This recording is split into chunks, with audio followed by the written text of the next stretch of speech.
embracing my essence like an ironclad. In the realm of dreams, I won't lose my way. I'll stay true to myself, come what may. For the sorrows may speak and the sorrows may cry, but their echoes won't haunt me till the day I die. I won't dreamscape, I won't be swayed. These walls will crumble, I won't fade. Beyond hell's gates, I won't change who I am inside. Hold my ground and let my spirit guide. Beyond hell's gates.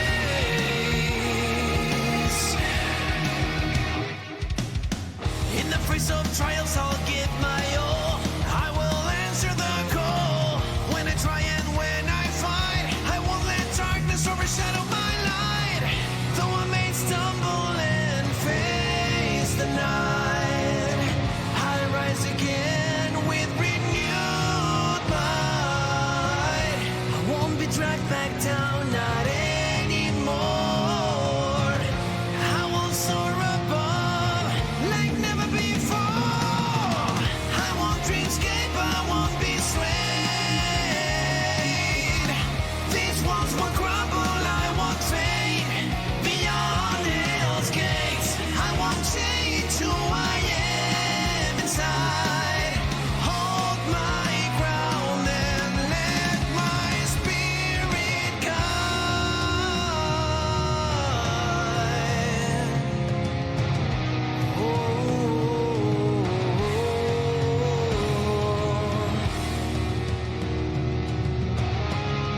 Beyond hell's gates.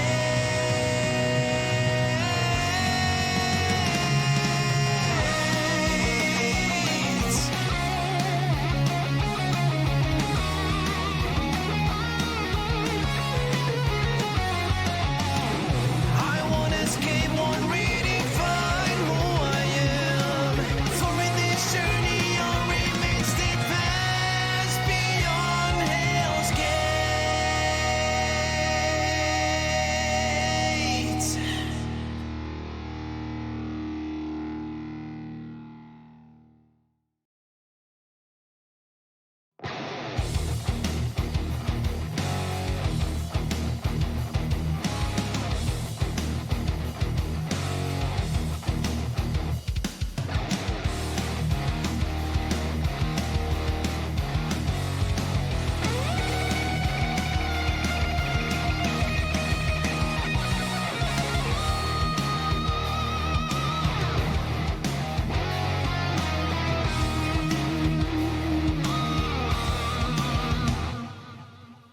I will not escape, I'll stand my ground. Unchanging, I won't be found. No, I won't redefine who I am. Embracing my essence like an ironclad. In the realm of dreams, I won't lose my way. I'll stay true to myself, come what may. For the sorrows may speak and the sorrows may cry, but their echoes won't haunt me till the day I die. I won't dreamscape, I won't be swayed. These walls will crumble, I won't fade. Beyond hell's gates, I won't change who I am inside. Hold my ground and let my spirit guide. Beyond hell's gates.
my essence like an ironclad. In the realm of dreams, I won't lose my way. I'll stay true to myself, come what may. For the sorrows may speak and the sorrows may cry, but their echoes won't haunt me till the day I die. I won't dreamscape, I won't be swayed.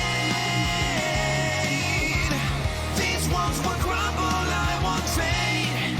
Beyond hell's gates, I won't change who I am inside. Hold my ground and let my spirit guide. Beyond hell's gates.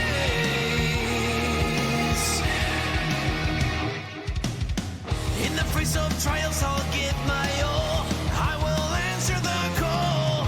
When I try and when I fight, I won't let darkness overshadow my light. Though I may stumble and face the night, I rise again with renewed might.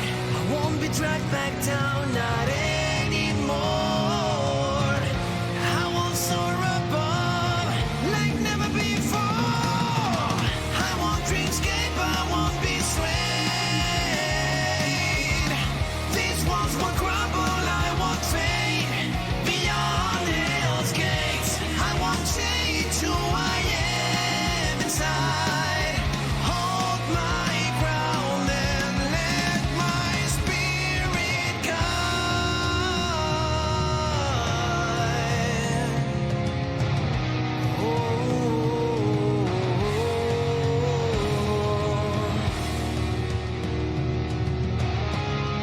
Beyond hell's gates.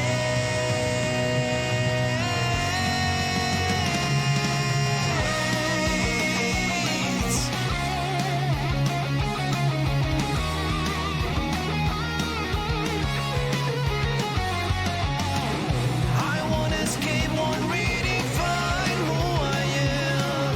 For in this journey, I'll remain steadfast beyond hell's gates.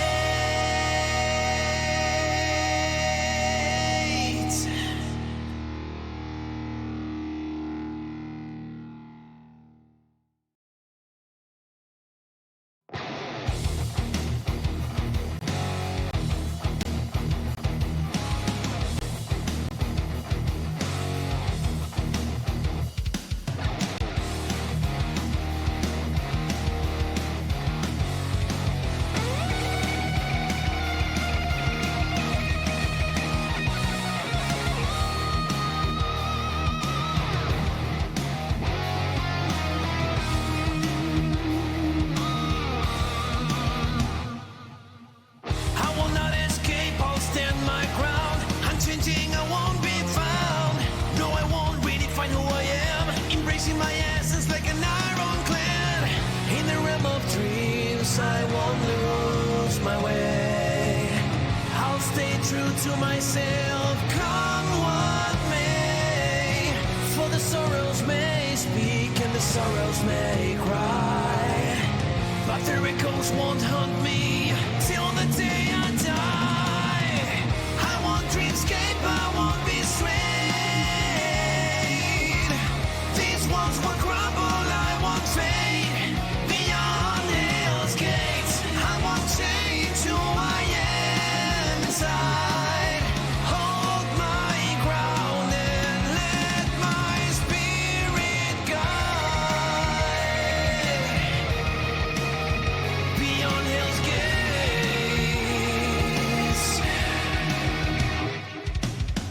In the face of trials, I'll give my all.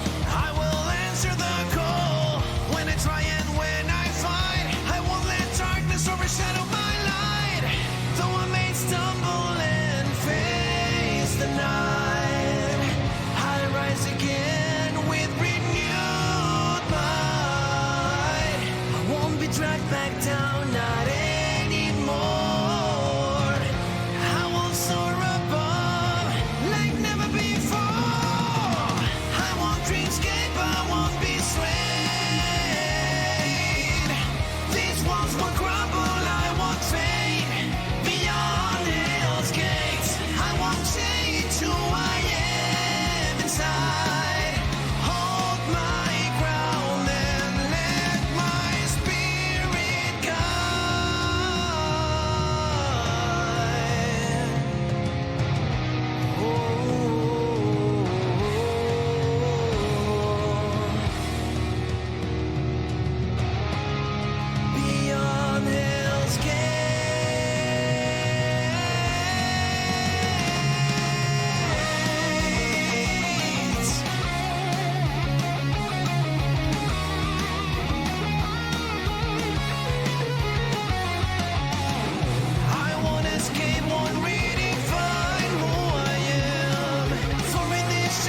promise I won't lose my way.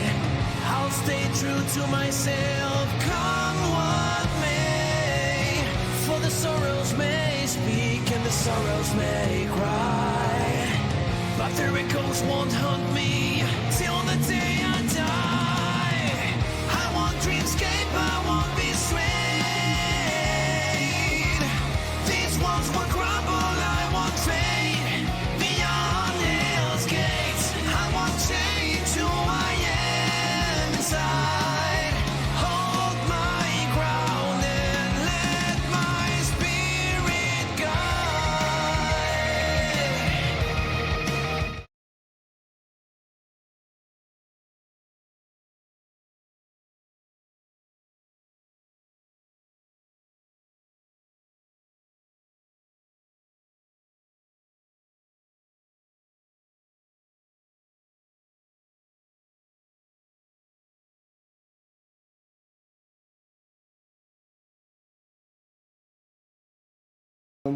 Hello, and welcome, ladies and gentlemen, and welcome back to another entry of the BBEU Bi-Weekly. My name is Ray. I'm joined here by Euchre. It's gonna be a good one, real short now.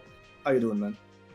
Pretty chill. I had a good weekend over at LVB. So to anybody that missed out, I highly recommend it. So in the wake of massive esports, I think coincidentally I had the thought just as well as like I got linked the new Giuna video that was covering VSF, where he mistakenly thought it was a regional, and he mentioned something along the lines of like go to regionals. They're very chill, low key vibe, right? Nothing too crazy, not too big, and then you just get to meet all the cool people that are really about it. They're really about your select video game. So definitely LVB good recommender.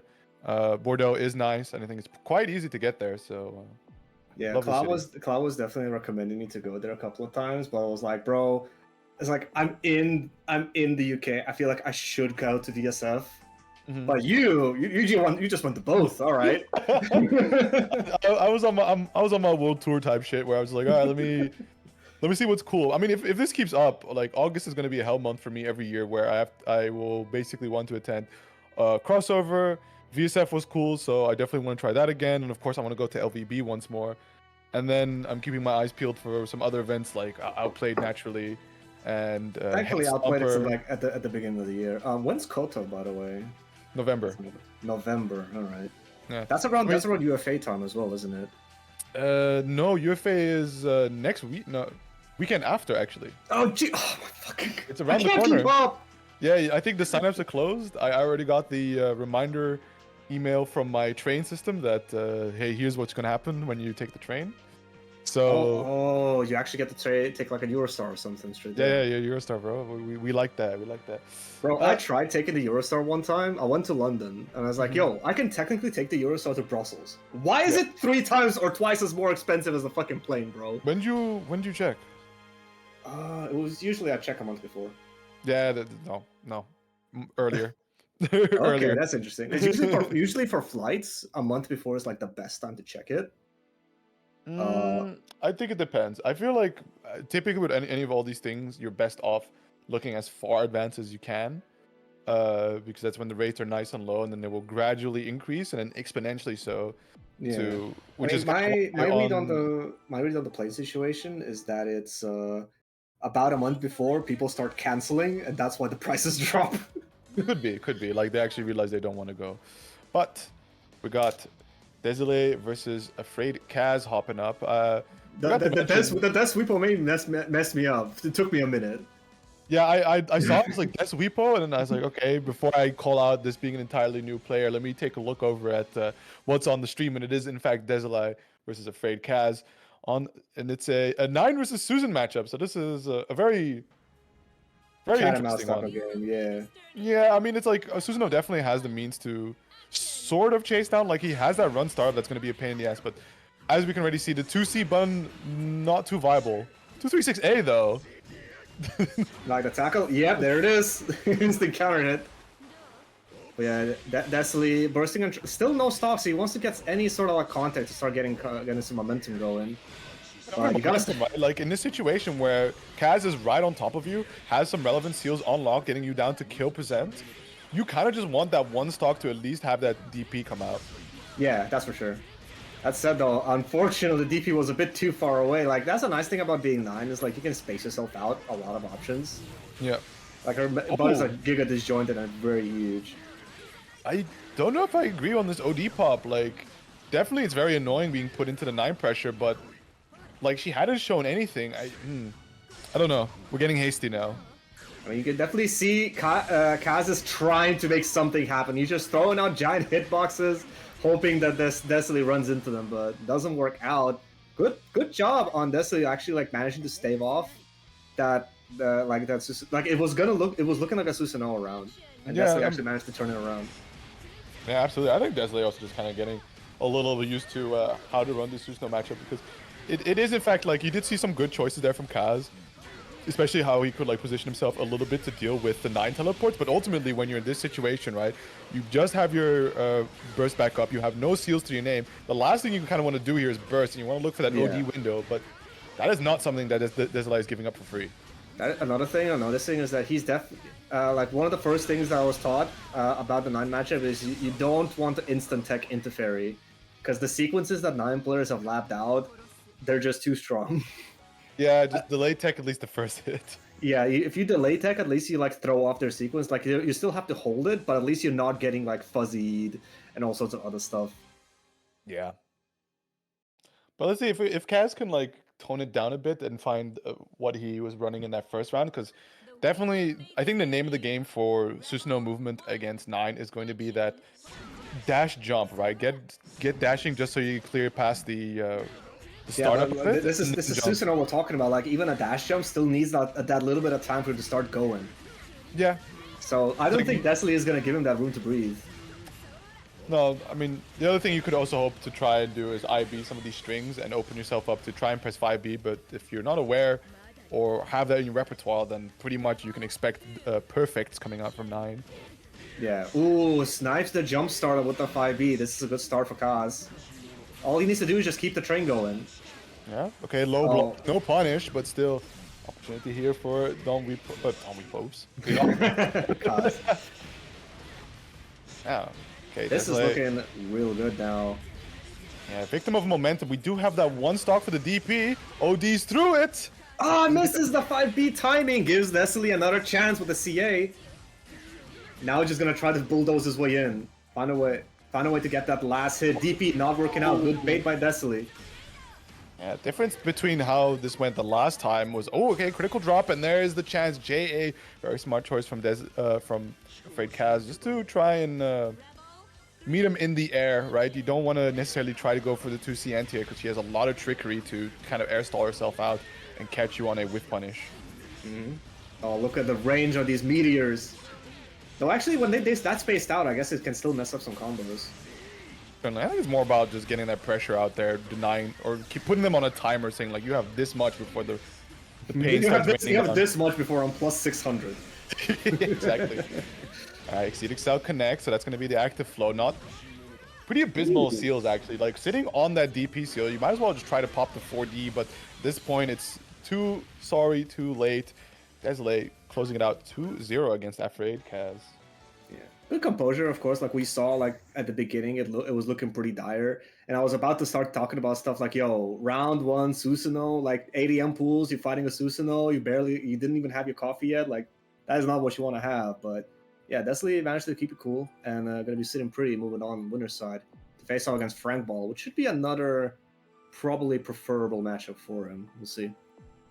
It's funny that you say like 8 AM pools, because if you were really about it, right, you'd sit down there, ping your local Susanoo slopper and say like, bro, boot up the game, let me get this 8 AM set going so I can I can get used to my limits at this hour. It reminds me of at BSF. It's just like, yo, we were sharing the B&B and I'm just sitting there with Kyle like, yo, yeah, Melty's tonight, yeah, run a set, sure. Just like, we were just like running a set for like an hour trying to remember how the fuck the game works. Fair. I should have done that because I hopped on that uni team battle and I made some like very poor choices there, but it all worked out. I was surprised. I was in the back. I was in the crowd. I was like, wait, what do you mean Euchre's in the team battle? You know what's funny about that? I got 5th at LVB. on you. What the hell? I was like, what? Oh, What? good. All right, who? Okay, Commodore, aka Not Smudge. I keep thinking, I see the name, I see the Donkey Kong profile pic, I'm just thinking immediately go to Smudge, but this is actually a Bang player. Up against Revelant. Oof, that's a rough matchup. See how it goes for the Commodore. BB tag color. Ugh. Ew. Revelant, of course, rocking the classic zombie. What is up with the Japanese adaptations and like zombies being blue? I'm thinking like Soul Eater, There's this. like, I don't know if the right word's etymology for it, but it's a similar type of like interesting way that, for example, the orcs, the way they developed in Japanese media to turn into like Oni like and shit. Yeah. yeah, or like the more like these pig-like creatures. There's a history to it you can trace. And it's regardless. We see Commodore trying to find some repeated success using Bang's drive here to, I sort of say, like cheat his way through some of the pressure that Revelant is throwing out. I mean, you're saying cheat your way through as Revelant does the air TP to bait an air to air. Good air throw. All right, active low side of Revelant. This is looking like an easy kill. You need a heavy set of stones to try and call out an air-to-air with the DP. That just made me remember of Orange Cat, God bless. I'm pretty sure Orange Cat is still around, but he would do stuff like he would like super jump at you with Taokaga, and they would just do like her air super right in front of you. Yeah. Yeah. It only works once or twice, but god damn it, it gets you. Oh, mashing when we shouldn't be. We're gonna go for that burst, trying to avoid some of that extra damage as well as the corner position that Revelant would have had. We did use I believe that was the DA variant of the nails. I definitely think Revelant is like perfectly happy like with taking that burst. Like diffusing Bang's overdrive is such a huge deal. Of course, Commodore hasn't maybe shown if he knows how to like properly utilize Bang's OD, because it's definitely one of the hardest ones to make use of. Yeah, well, it might be safe to assume that Commodore might be on sort of like the beginner end of these things, because like definitely a Bang player is much more apprehensive of just letting their burst rip like that and saving it for the OD, because it's a massive momentum switch to just be able to pop it, maybe even get a quick dash out, swap to the other side, 4 seals on deck, all that bonus damage. Even the minimum 2-second duration OD, you can make stuff happen and swing the thing around. Absolutely. But you know, it probably starts with getting them seals going, and we haven't seen Commodore have that much success. It's mostly been straight hits instead of a one combo with the 4 seals. Right. Okay. It's dead spike. It's too meaty. That's one of those tricky things in Central Fiction when you pop that OD and you look at the move that they're throwing out, and it's like, do I need to EA this or can I press? Oh god, I hate situations like that. You're just thinking about it, it's like, ah, crap. Is that early or late enough? I don't know. Yeah. Revelant cooking up here a little. I don't know if it's a true perfect or Ragnar perfect, but I don't think they'll let us find out. I put it up for respect on either name. I find that such a shame that they put the perfect at the very last thing of the round. Like, Tekken does it best. You just kill them on that hit and immediately just says perfect. Oh, I know what you mean. Yeah, because I think, yeah, Street Fighter also like delays it hella. Anyways, I think Nutty still sells it immediately. Could be. Oh wow, Nightmare Edge. Does Yeah, get the taco kick. Yeah, just for the air, so alright. Commodore unfortunately dropped the 2-framer.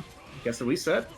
Ah, another drop there. Still pretty good on the life lead. Should be able to just kind of play around the nails for the time being, right? Just yeah, 7 nails, a lot to work with. Good crouch confirm from Revelant though. That's corner.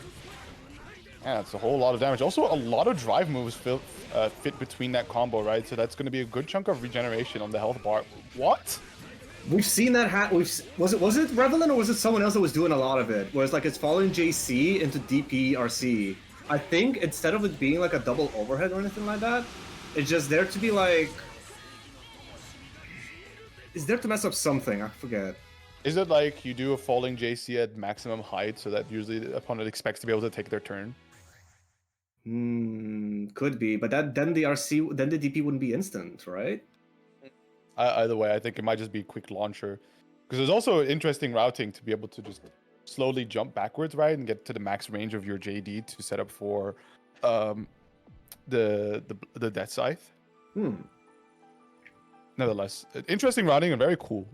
Yeah, we definitely seen. I think it was Revelin. He showed it a whole bunch last time, and I don't think it's gonna be the end of it. We're probably seeing more of that.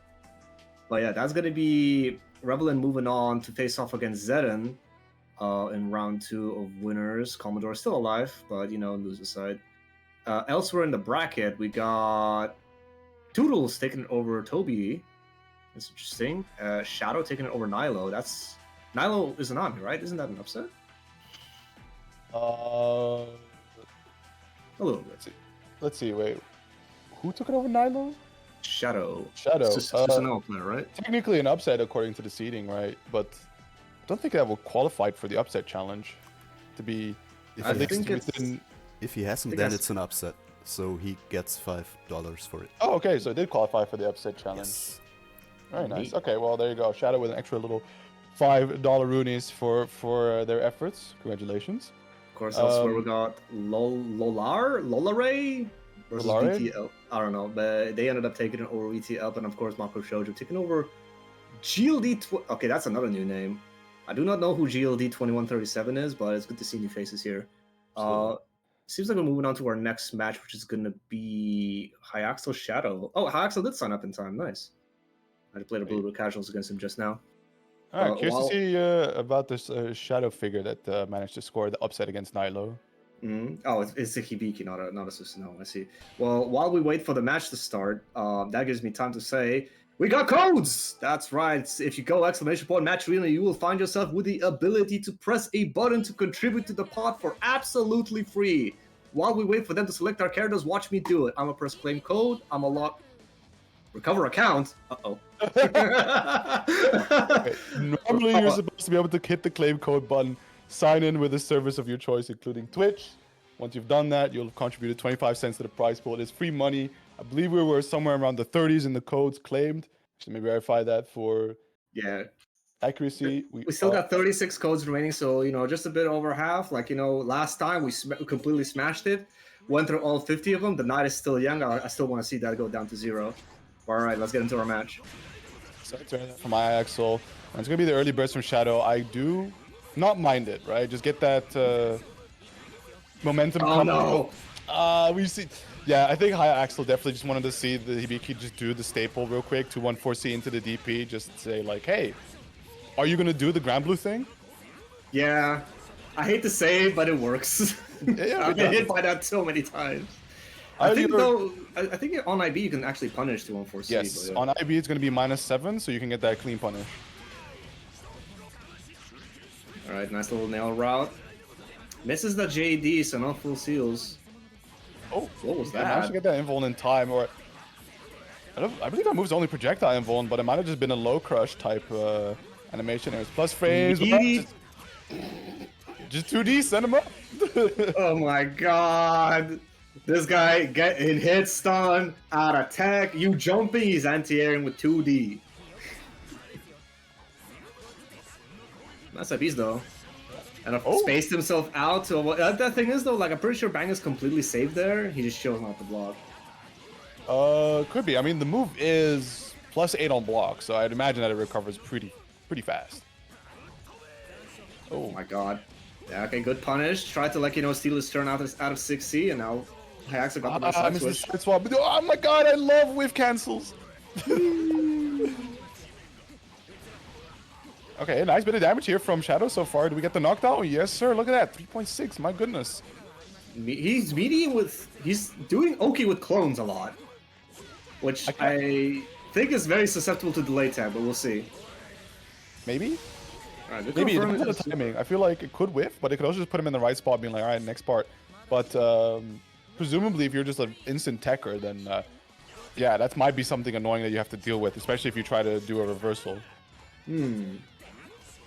I mean, on paper, it actually does make a lot of sense, especially if you're doing the fake clone one, because then you're sort of like spaced out of most like reversal options while still applying a little bit of pressure. It's just like you're not doing much behind it. It's not a mix-up. It's just get them to hold it still, possibly a safe jump type thing. But okay, interesting use, but just Exceed Excel in response. killing all of the OD time that Hyaxel finds the overhead. Hyaxel finding a little bit of trouble here, getting an opening. Ashra with But space. Yeah, you gotta be very quick to punish Ashra. That is very little like, recovery. Or rather, like, it's still minus a lot. It's just that you have to act fast. Yeah, it's like one of those deceptive block stuns where it looks like you're still blocking, but you're very actionable. Yeah. Oh, misses the palm thrust. Alright, giving Shadow another chance. OD about to come online. There's a lot of aerial play. Oh, wow. Able to throw him out of the 2 or 3D there. And just the D nails to deny the 6C. Hyaxel going to be finishing off that first game, sorry. Possibly starting to get a little better read of how Shadow likes to maneuver. It does seem to be kind of just like throwing spaghetti in the wall and seeing what sticks. Which is that, like, you know, I think you typically see it off Hibiki's just doing 6C. And then immediately after that, like the moment that they're actionable, because they don't have to land, they can just do it in midair, go into their jump, their command jump, then the plethora of follow-ups thereafter. Just catching your opponent in an awkward spot where they would like to punish, but they're just a little too slow to act. Yeah, definitely. Oh. Alright, managed to get the teleport out. Oh no. That's an angry burst. The teleport's in. A little bit of pressure going. Ooh. Respect here from Hyaxel. Yeah, I like the fuzzy jump to eventually get out of the stagger pressure. Okay, good RC to keep it going. Let's go. Not too much damage. 3C whiff. That is actually pretty small. Like the air stall out of JD actually avoided the 3C. Very nice. And now how do you deal with banging OD active flow as well? This is good bird. Like that was just a couple of buttons into EA and that's 4.5. And he has full meters, 3 CRC available. We have also all the stocks, so we can get that full screen command grab super, but... Ooh, try to go for an RC there to finish it off. Just let the super rip. Just grab him. Come on. Now he's out of nails. This is actually very much winnable for Shadow. Yeah, hold on. Might be able to pull the damage off. Bring back down to the ground. Don't RC this. One last opening. Don't get Shipugeki. Oh. J2C. Unlucky. Really close there, but no, the round went long enough for Hyaxel to even get his burst back up. So set point here for Hyaxel. Blocks a cross up and immediately getting that micro dash 5A in there. Good punish. Alright, bursting I'll confirm spot. What now? Don't you think like almost every Hibiki player is like fake clone into real clone almost every time? I mean, it's just a pretty standard, just like, hey, block this. All right, cool. Now I go in and do my thing. Yep, with 16 to command jump. Oh my goodness. Oh boy. I mean, it's a chill move if you can get them to block it standing, because it's, you know, hard coded to whiff on crouchers. Is it now? Good tech. Okay, a little bit late on the throw. That usually is a guaranteed throw for Crush Trigger, but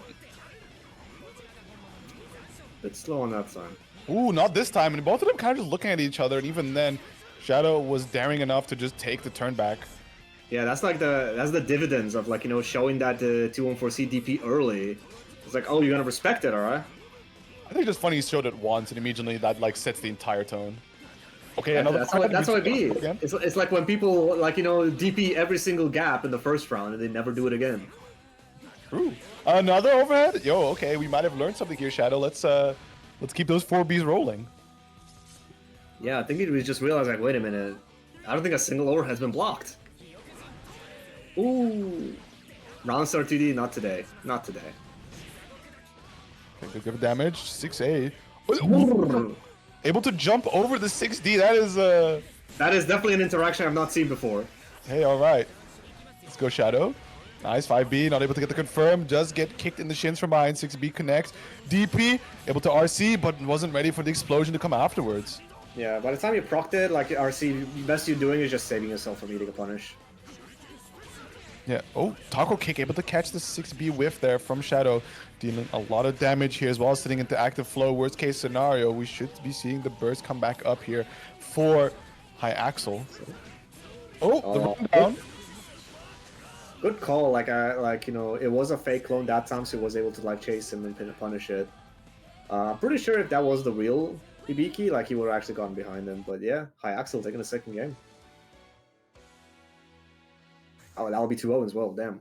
I need to put the stream back. I need to put the stream back on because so I can actually like see the scores. Yep. It's nice, but yeah, there was opportunities. I think Shadow mostly caught High Axel in a bit of like an unfamiliar space. I don't know how often High Axel gets to play Hibikis. We don't really have. It is Hibiki. yeah, it's a surprisingly rare character despite how solid he is.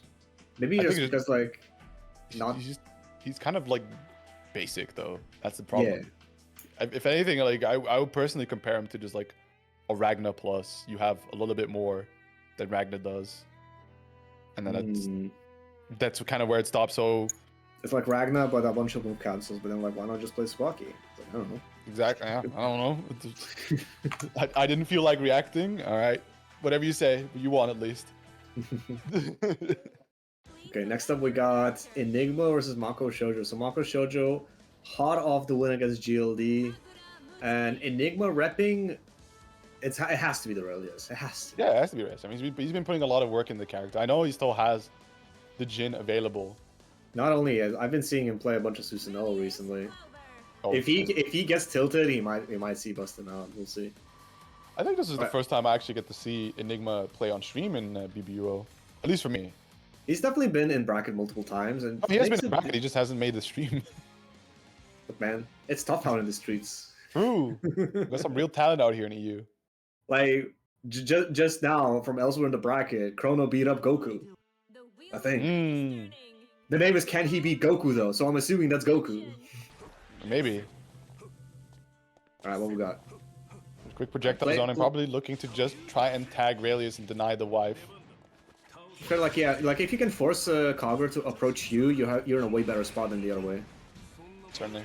But Mako, she does find her means to be right on top of Enigma. Good throw tag, trying to go for the BFAF, unpunished, but there Enigma gets the punish. Yeah, the bag jump to bait the BFAF, air stall to get there a little bit of extra air time. Very nice. No punish, but it still worked out. I like the routing to put Mako back to the corner, but she is ready to just challenge her way out of this. And that should be Enigma escorted to the other side of the screen, and the tables have been reversed. Yeah, especially when you're playing a character like Kagura who tends to win the damage race against most characters, you can sort of afford some of the extra risks that come with your moveset. Certainly. Nice 4K into Bios. 5C to lock down any rolls. Uh-oh. Oh. I thought you might just alt F4 right there on that first hit. It's like, yeah, you know what, screw this character. Go for the hero burst here, and immediately the counter assault. Get off of me. Let's play from this full screen. I'm wife to recover, but the JC smack him back down. We have a lot of He does. Burst back. He invests heavy into this round. Can he get it? Oh my god, the counter moves. A bit too heavy. I mean, low key, just take the loss, right? Just go next round. What I want to know, burst, but now you kind of put yourself on the same page.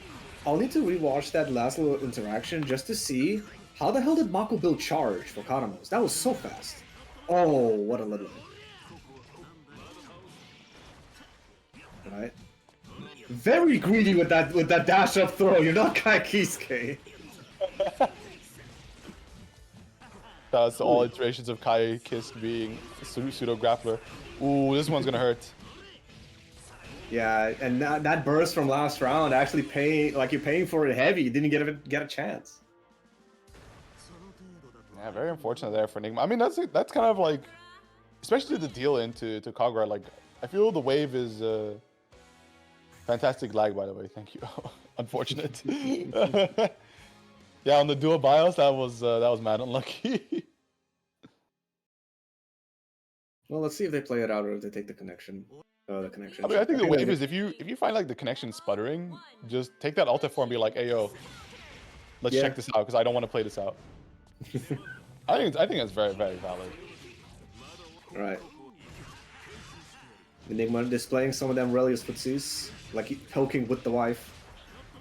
Yeah, it's definitely very strong. Oh, no, we have to reset for you. Burst from Mako, keep him in the corner. Thankfully, the pressure is limited. Oh, looking to try and check some kind of option from Mako with that 3C. I mean, there's a lot that a low can cover against Kagura, but there's definitely some options that it doesn't. I think mainly thinking Walk 2D. under, nice. Greedy with the 236A. Gonna pay for that. He gets sent back to the corner by Mako. What now, Enigma? Really, No.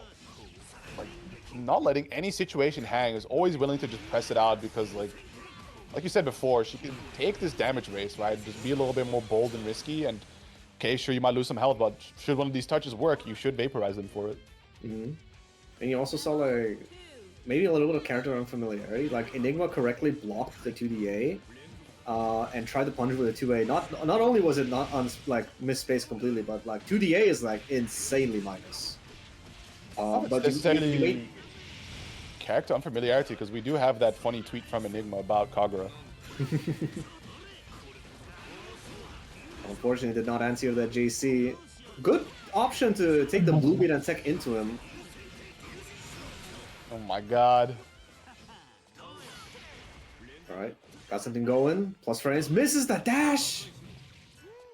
Alright, trying to do full screen now. Oh no, the lead lay, I think it was just expiring, and that's just how Mako gets a quick punish in. Still forced to block. See if Excel works. Not just be us, just be us, just be us, just be us, just be us, just be us, just be us. There, yes, okay. At her. Yeah, cool, make some time. Yes! Good stuff. I think the amount of times I've told like different players who are on these characters who have like these you just can't mess with me type of situations, like just do the super, throw out the multi-punch super, just throw out the multi-punch super. Just like let your wife carry you to that sweet dub, man. Yeah. I think it was Beautiful Dude once said it, like the reason he plays Rally is because there's like a good whole 3 seconds where his opponent can't play. Oh, good reaction to the Godlay. No wait, wrong special. Get up. What? His name's not like Latin or something? I don't know. They're mad hard to pronounce. Nice 3K on the side of Enigma. Active Flow about to come online. Oh no, whiff punish on the 6C. What players kind of expecting that to hit. But there's that 2C punish on the whiffed Exceed Excel. And already using the RC to cash out as much as possible. Trying to get Enigma as close as possible to that corner. Look at that. How much? 4.4K. Oh my goodness. Jesus. Thing is though, I think... Nah. He's just gonna kill too fast. Yeah, Enigma could not get that burst back in time. Round of applause for Mako and Kagura, everybody. Well, that's still a good showing by Mako, of course. Like Moni moving on winner's side to face off against Dennis. Enigma, we finally got to see him on stream. Unfortunately, to the loser's side with you. He has a long road to fight to get back on stream, but you know, he may surprise us. I do like the options that Mako threw it towards the end there, right, where she first throws the projectile out and then goes for the overhead, then throws another projectile out and then goes to the low. Just really quick 50-50s coming out that, of course, are excellent starters, especially at overhead if you can RC it. So just very threatening pressure overall.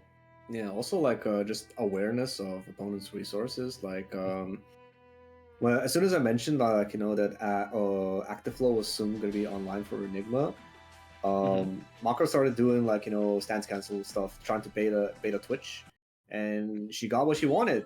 Enigma popped OD. They were full screen. He was expecting the 6DC with EA full screen, and well, the rest of the round was history.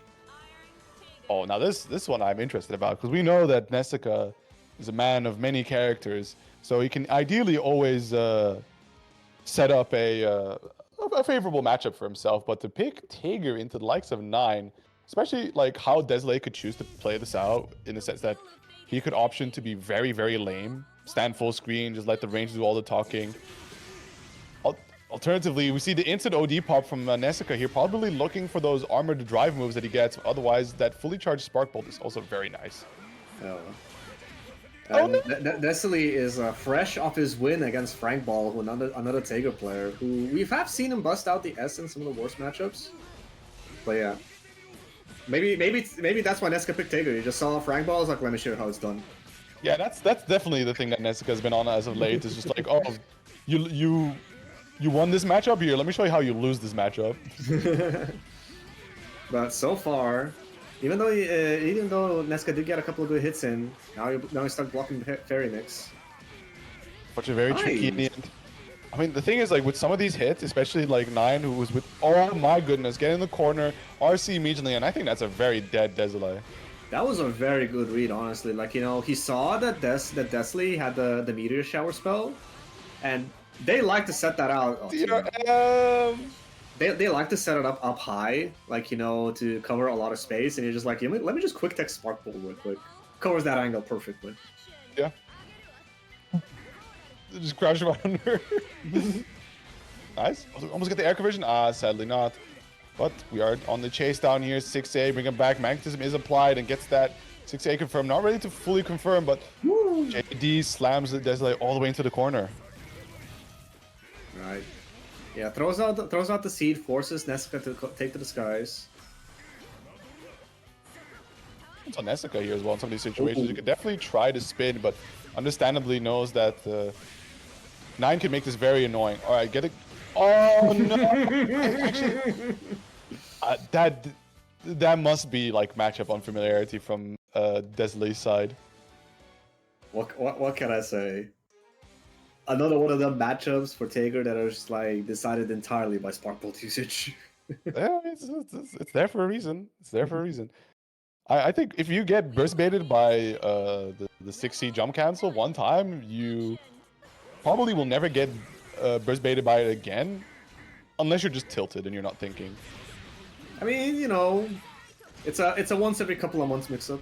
It's not a mix up, but like it's a thing that works every now and then. Yeah, once every couple months knowledge checked when you get a beginner to play against Taker. Oh my goodness. TRM, the delay on that. It didn't matter, but still just there for the Oh, It still burns it on the 6C. So, you know, maybe we're throw out whatever you just said. Okay, fair. I'll eat the sock, but like, I do know that you have to at least like slightly delay your follow-up so that, you know, if you go for the instant J2C right after, then yes, they can burst out of it. Oh, the nasty mix. I remember at some point Nesca told me like some of the setups that go with like, you know, like the little like magnet scoop into you standing under them, it's like legit RNG. Like even he doesn't know what side he's on. I mean, that's the most potent kind of mix, right? Like Hazama also benefits from it, going for that when he's in OD, 5C jump cancel into 2D right above your head. He's like, I don't know what side I'm on, the game decide. Really? Because I feel like it's always crossover. That's if he does like 5D again, right? And then use it to slingshot above you, then he will always land behind you. But if he does 5C into just simply jump cancel above your head, it's Okay. it's an impossible 50-50. You should use that. I do use it. Alright, back into the fair mix we are. Clipped again, around for Desily, showing how it usually ends up looking.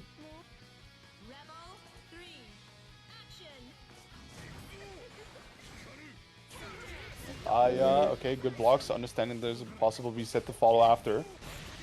Oh my god, no, did not block the overhead. A good start for Destiny either way. Got Nesca corner blocking the Morganite.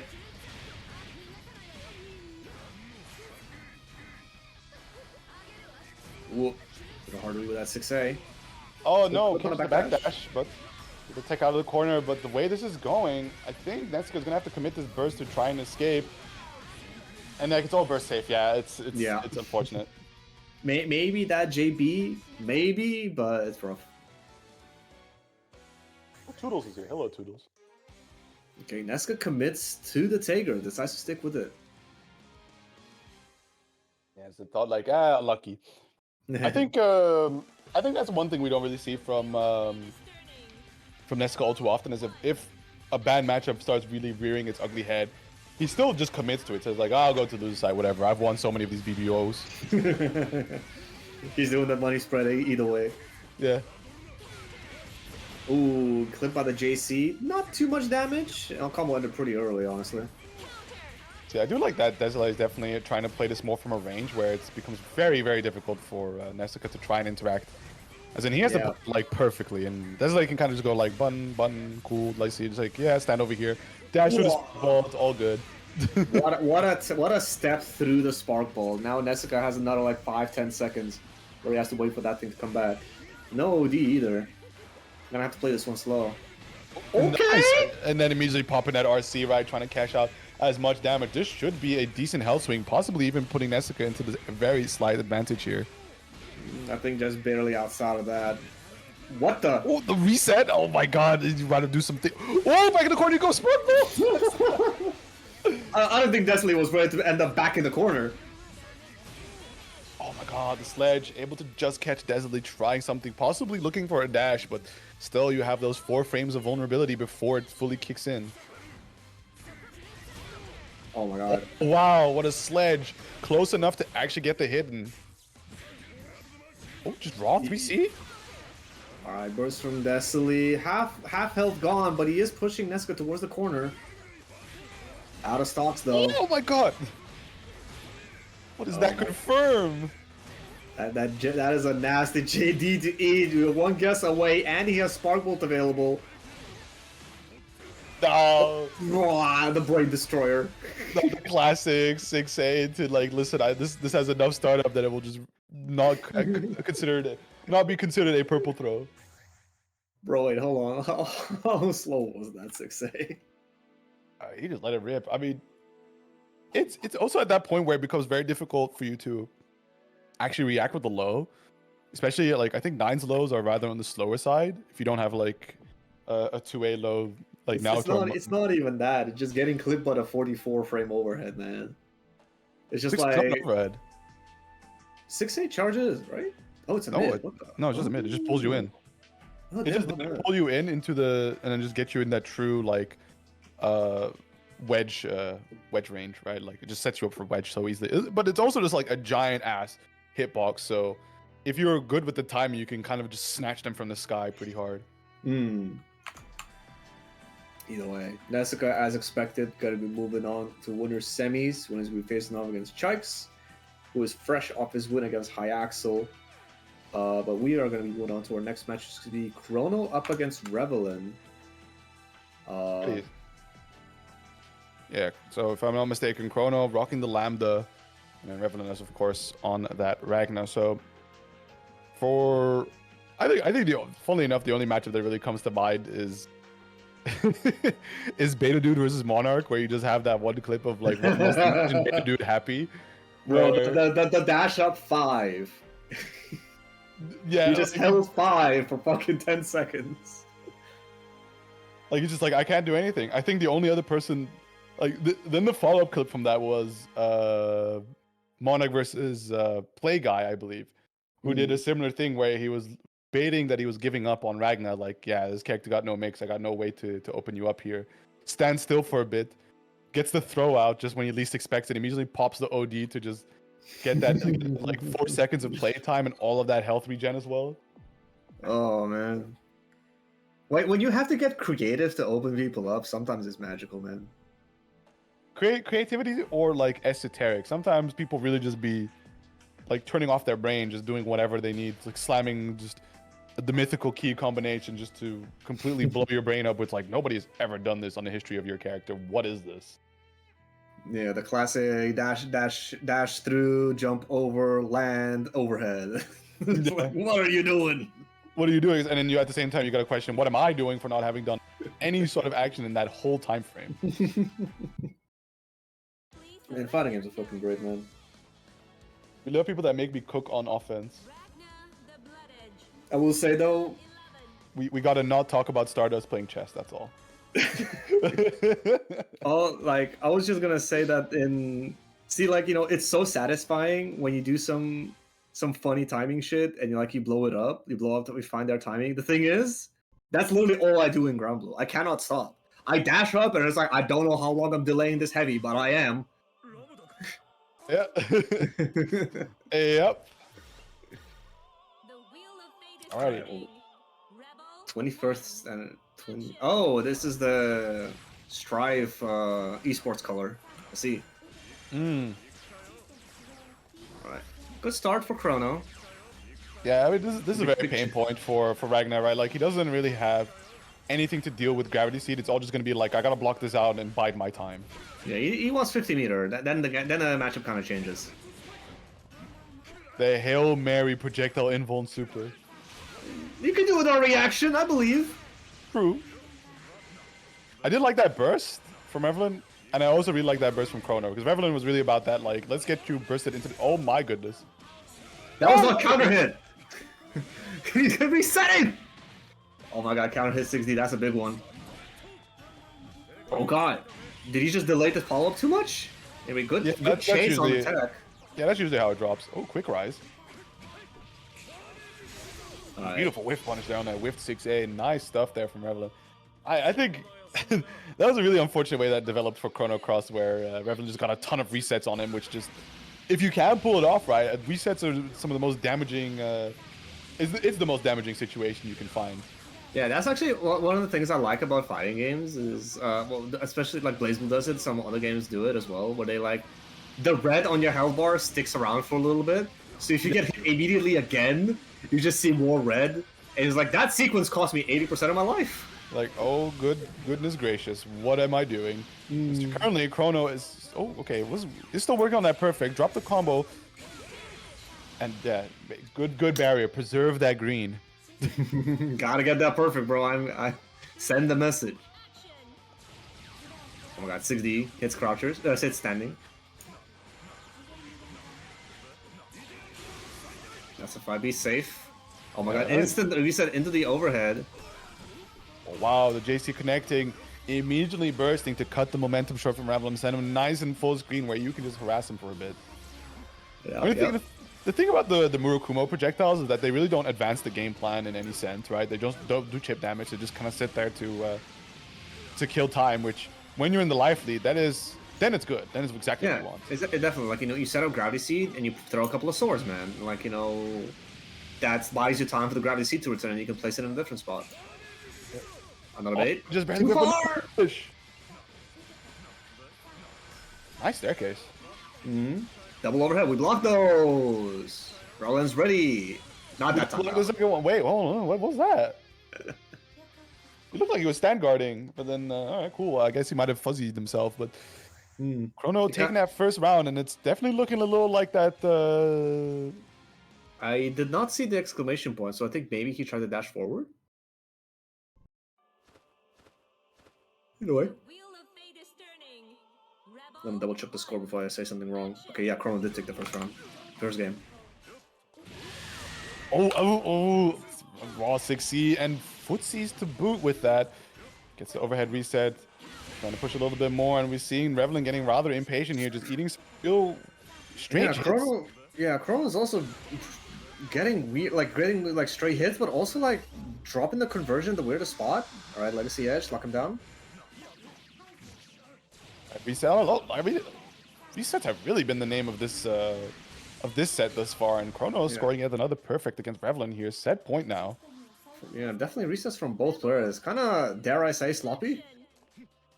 Dare you say indeed. I mean, if it does work right, you can't really. True. Oh, what an answer to see! That is clean, actually. Yeah. Okay. It's intentional. We're not sloppy. Stood up into the ladder hits. Also nice, like, you know, you get that, like, little, Rekka Ender, and you're just like, I'm in my optimal range, why should I move? Yeah, just be there, probably even, like, Spike Chaser range. All good, cut the momentum, keep him in the corner, but the roll into the dead zone, not ready to get the 3C counter hit pick up there, and immediately the counter assault to try and keep Revelin trapped in the corner. Ooh. There we go, that's that Revelin 6B, he makes it work every time. Let's bring him all the way to the corner, safe jump, finds the low into the overhead reset, and that is going to be a round back there for Revelin, now one away from tying up the scoreboard. Revelin sitting at that full burst to Chrono Cross's 40%. Yeah, heavy burst advantage. Let's see if it ends up playing a part. Oh, rolls out of the okay! Ooh, where are we execablading to? Point it out. Let's go there together, actually. Right. Burst available. ODs through the 6B. Drops the combo though. Chrono, what's happening? Does find the overhead reset, so we're doing it in an okay spot here. 3.4k. Able to get the Exceed Excel out on active flow, no less as well. So that's a good grip of damage. Yeah, gonna start regenerating that burst too. He just needs this round to go on for a little bit longer. Oh, with a JC and the OD pop. It won't matter if that burst comes back up. I mean, the bonus damage is more than enough, but just getting that extra lockout for sure. is always appreciated. Revelin able to bring it back 1-1. All right, we got ourselves a set. Also, wait, Portugal? Portugal. I'm getting mixed. The wheel of fate I thought is Revelin was turning. Russian. Rebel 1. Is I don't he know Portuguese? why. I don't know. It's in his card. I could ask the local Portuguese person in my server. Ooh, that actually still picked up from that 6B that high. All right, I see you. Good shit, Chrono. Check the greed. This is looking very much like a Chrono round. Gonna be able to build like easy route into the super. Ragnar health not doing Revelin any favors. Rebel 2. Action. Question's been asked. Ooh, counter hit Hellspang. Oh, oh, he tried to anti-air the follow-up and he lost. Oh no, that's going to the 6A compilation. Oh, interesting reset, but more likely a frame kill for the late JC there. Counter hit crush. What's going on? I don't know, but we just went from a perfect to a perfect, and now it's match point both players. Roughly even on burst as well. This has been like the most frustrating game to watch. Like, it just drops and resets left and right. And, like, the crazy part is that's also like succeeding half the time, where like both players are really intent on just wanting to, like, intent on pressing into each other, just like, oh, I need to get out of here. I need to reclaim my turn. Good dash jump, double jump, but that 6A recovers in time. I bring him all the way to the corners. Does roll out, but able to chase right behind. Going to go for the aggressive burst. 5B into the Gauntlet Hades. El Classique, nobody's blocking this online, that's for sure. And Revelin going to be building up a nice grip of damage here, as well as regenerating a little bit of that health. JC not able to catch the roll. Yeah, see it like roll out and then CA running back into the corner, but Revelin finds another side switch on his side. With a reset to go with it. It's reset city, baby. Do we get close to the meter? Nah, he has more than enough. Yeah, that can do it. Boom. Beautiful stuff. Out the Alrighty. court? Yeah, we match. That was yeah. That was a game. That was a set. Good job to Revelin. Got me moving on winner's side. I lost my bracket because I have the stream up. But Chrono is actually sitting quite pretty. I think he's one match away from top 8. Yeah, he's one match away from top 8. He has to face off against Frank Bottle, which shouldn't be that bad of. Like Lambda Tager, maybe you want to be New Tager. We'll see. Yeah, I got the info. Revelin is Portuguese, but supposedly lives in the UK right now. My entire life is in shambles. Everything I've known about this man is false. Supposedly about the UK part. Okay. Okay, I'm fine now. All right. I had to go through an episode. Right. Who we got coming up next? It seems gonna be Chikes up against Nessica.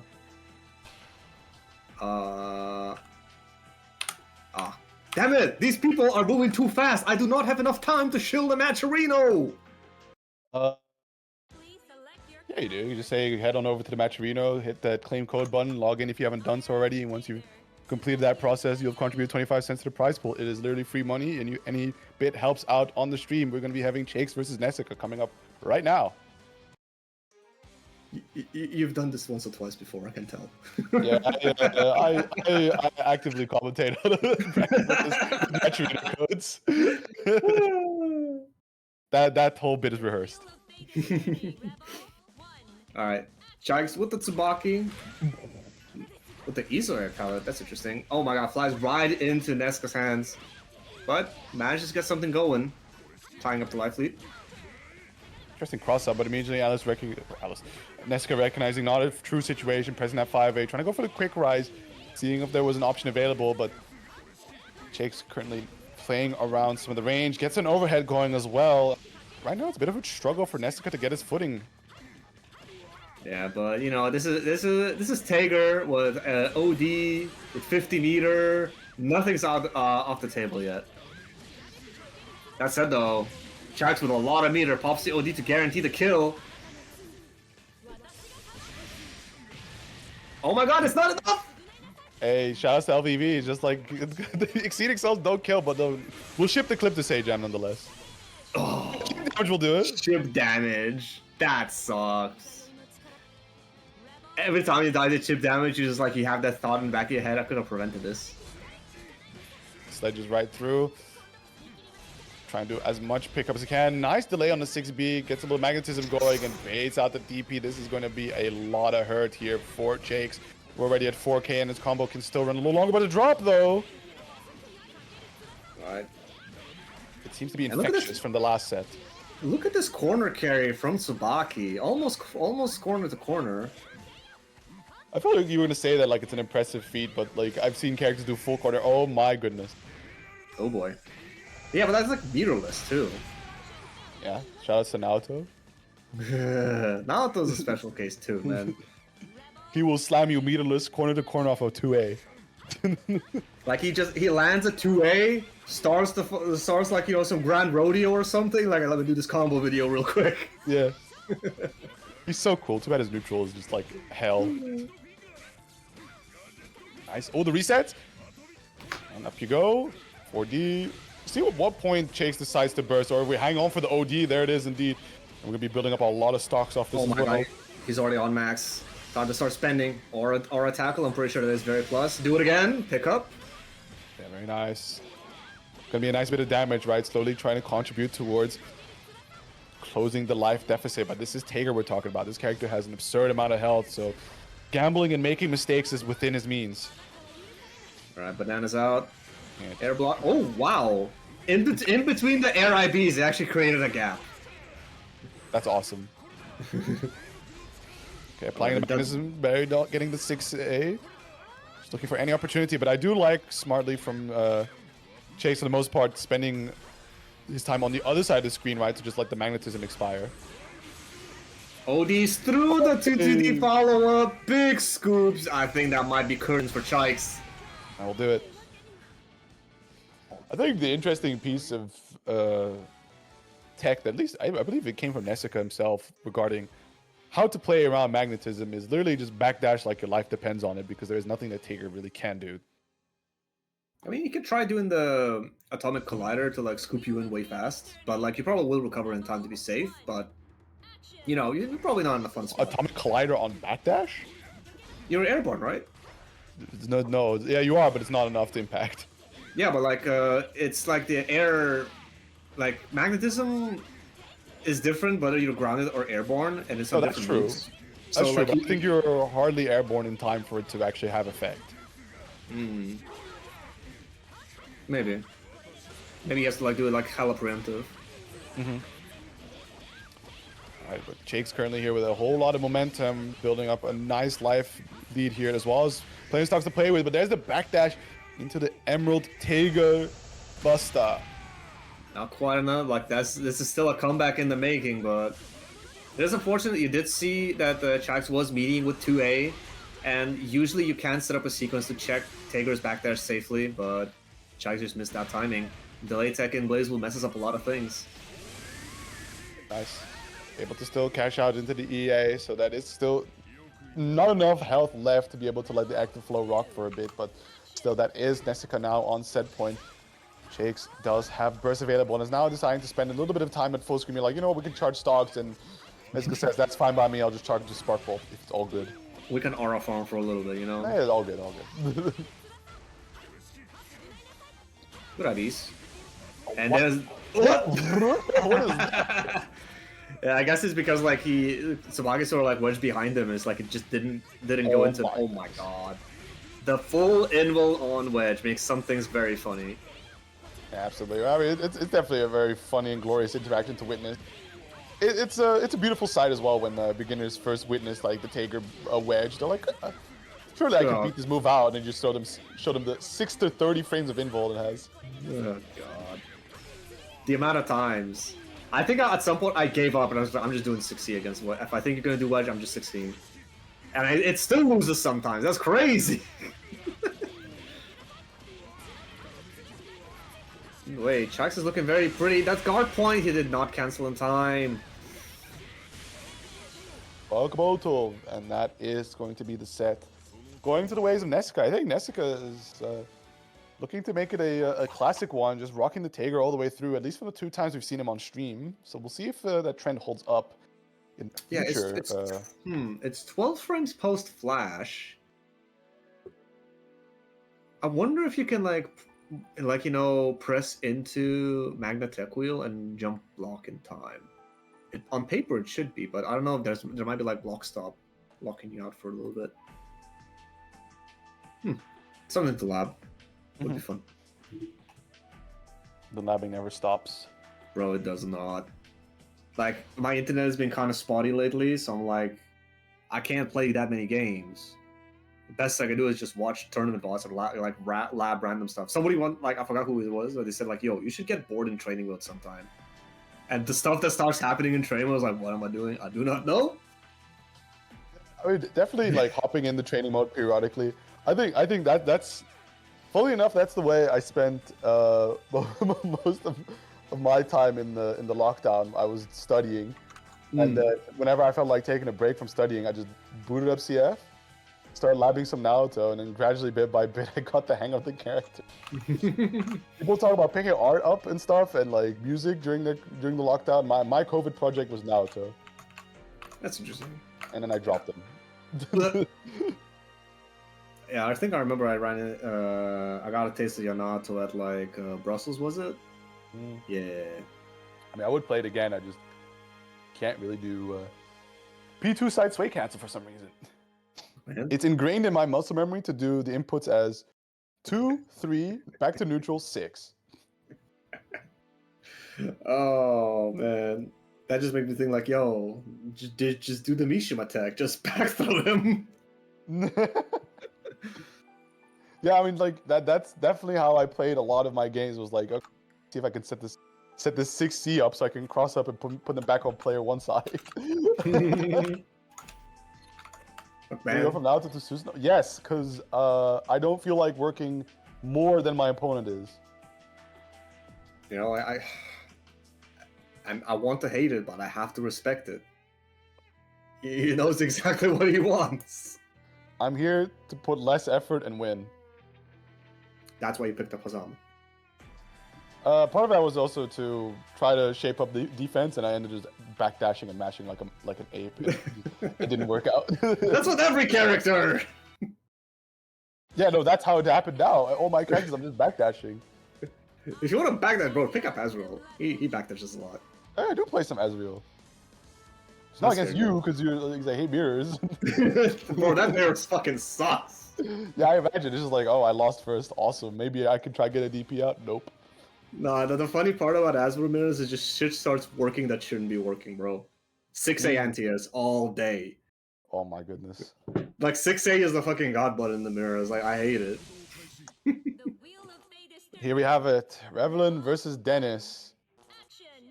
Taker action doesn't stop, and What? oh my God. He buffering something. Alright, he just waited out that magnetism, all part of the plan. How much damage are we nice. pushing with this? 3.1k? Man, like, Revelin's got some work cut out for him here as well, because like a lot of times you want to try and get some like safe and secured hits, and if you end up gambling wrong, right, you just eat a JB counter hit and just look at the damage that Dennis is pumping out. These characters are not built equal. Yeah, you got the big boy health and the little boy health. Oh wow, just burst into like starting to pull up immediately. Oh my god, Ryzen JB. Oh, That's GC, right? where he like peeks his head forward. Yeah, well it looks like he's swimming in the air. Yeah, it's JC. Oh my JB's that mega active double palm down. Oh, yeah, yeah. If you somehow dare to press a button while that's active, you get spiked down. Oh, reset. Oh, what a read! I like that. Unfortunately, one of your best punishers, 5C, is just not jump cancelable. Alright, corner is on the side of Bravelin. Gonna start regenerating some of this health. So good bit of damage here to go with it. Unfortunately, the no tech kind of happening a little too early. It gives Dennis the opportunity to tech out from the corner. Another blue beat here, but we are still pushing the damage as well as trying to push Dennis towards the corner. Oh my god. Dennis thought he had an opportunity with the IB on the JC that quite high, but still ended up getting counter hit. OD available, finds the spot, active flow. 6A, might have been, I don't know if you can micro walk 5A there, but that's feels like what it would be, or if it's a reset of sorts. Nevertheless, both players around a piece. Dennis sitting on that burst, nice and full, trying to go for a reset, but Revelant understanding the assignment, immediately takes to the skies, doesn't want to be putting up with the no grab reset shenanigans. Yeah, and you could tell he lapped this shit out. Like he knew exactly the staircase sequence to keep going. Yeah. That's definitely something you have to do on Ragnar. There's some. Oh, what a 2A anti-air. Could have been a bit more, but just wanted to keep it nice and secure, right? Going for the regular hit confirm instead. Oh my Very god. rolling too. Alright, decides to respect the DP. Clean anti-air. Revelant not ready to burst immediately. To be fair, that was a very difficult burst. I think you have to basically do it frame 1. You have to like burst it instantly, yeah. And the average person burst, or like in general, reacts on 2 hits: hit confirm, being hit, or doing the hit confirm. I mean, unless you're a more cool player, Rebel 1. then you actually do frame 1 bursts. They somehow do it. They somehow do it. They just I think they just look at the situation and be like, I messed up here. I'm gonna get hit on time, and just immediately Like, the winds are not blowing in my favor. I'm a burst. Oh my god, the armor. I just love on these like armor moves that it just slows down. Yeah, we saw it happen out in like 2 frames per second. Yeah, we saw that earlier on the Hibiki DP versus Guard, like the Bang 2D. It's like I've never seen that DP go that slowly. I did not know it had that many frames of animation. Very real. Oh wow, the JB happening to hit behind, not being caught in the 5B from Revelant. And there we get another oh my god, the reset on there. That is a big one. That hurts. Yeah, and tying back to what you said about the red bar, just look at that.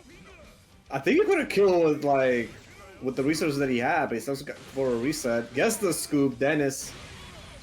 Is that set point? Yeah, it should be set point for Dennis. Could he have killed with the Magnatech wheel and then the follow-up super? I think so. He had active flow and overdrive. Where's Nessica when you need them? He'd know. Oh. Kid out of the air, but was not ready for the air conversion. Oh my god, the wedge comes for us all. I mean, that's the fun part when you're playing a nice and healthy Tager into an opponent that inevitably does just have to get close to you to start running the game plan. They get hasty, and you just throw out one big old wedge. Yeah, especially when you have that Ria's like, yeah, they like that was a momentum burst. They're gonna try to take advantage of the momentum. It's like instant stop sign. But yeah, Dennis, very well played. Gonna be moving on, and Revelant is gonna be just outside of top 8, isn't it? Let me double check the bracket. Revelant should be comfortably in the top 8. So we've already kind of been in the top 8, at least. Like, My bad. We've had our winner semis. Our winners finals has been decided to be Nessica versus Dennis later. So for now, we gotta go and take a look back at the loser side of business, where we will be having our losers quarters: High Axel versus Desile, and Mako Shoujo versus Frank Bottle. And I believe we'll be starting off with that High Axel versus Desile match. And while we wait on them, don't forget we still got plenty of codes to go around. 32 left to be claimed, so hop on over, hit that. What was the Matcherino code, or like the link? I think you just go to Matcherino, and like you'll just have it on the right. You just like click claim code, and like it'll give you a pop up to log in. There we go. Accounts. Exclamation mark Matcherino. Yeah, there's the link. Hit it. Go over to Matcherino. Hit the claim code button. Log in if you haven't done so already with a service of your choice, and once you've completed that process, you'll contribute 25 cents to the prize pool. Every little bit helps. It's literally free money. So why wouldn't you? Yeah, and we just saw just now Sir Panda, Justin Boris, big thanks, like showing the people how it's done. There's a lot of people that have claimed it. I will read it out if people want to. Well, okay, we have. No, we're still waiting on them actually. Oh crap. too many pages. Sorry, too many desktops on my setup. Okay, this is desktop 3. All right, cool. Ugh. By the way, we're close to $100 in the prize pool. And once it hits $100, it's actually a top 4 split. So if the codes get claimed, it's a guaranteed $100 and a guaranteed top 4 split. Did everybody hear it, or just us? I think it was just us that heard it. So Was you know it? what? I'll say it again anyway. We Sure. are yeah. So if you look at the prize pool, we're at like 95. We're very close to that big one hundo, and if we actually do end up hitting that threshold, it's gonna be top 4 payout instead of the usual top 3. So you know, your codes can contribute to that. We're getting close. Still 28 codes. Thanks Dre, Lumbria, and Kolya Kaban for cashed in those codes. The ones that I've not mentioned before: Bananster, Neek, Tiago. Oh crap! I'm pressing the name. It's loading. Who's Tiago Monteiro? Well, whoever we are, he's cool in my book. They did hear whom, thankfully. Excellent. Oh, okay, so I did not need to say all that. I said it anyway. Yeah, 25. There we go. We're halfway through. We're just moving it. We're just like, you know, moving through our top 8. We still have a little bit of time to try to hit all of them, but you know, I might just be annoying and post some other servers, but I don't want to be annoying. Damn.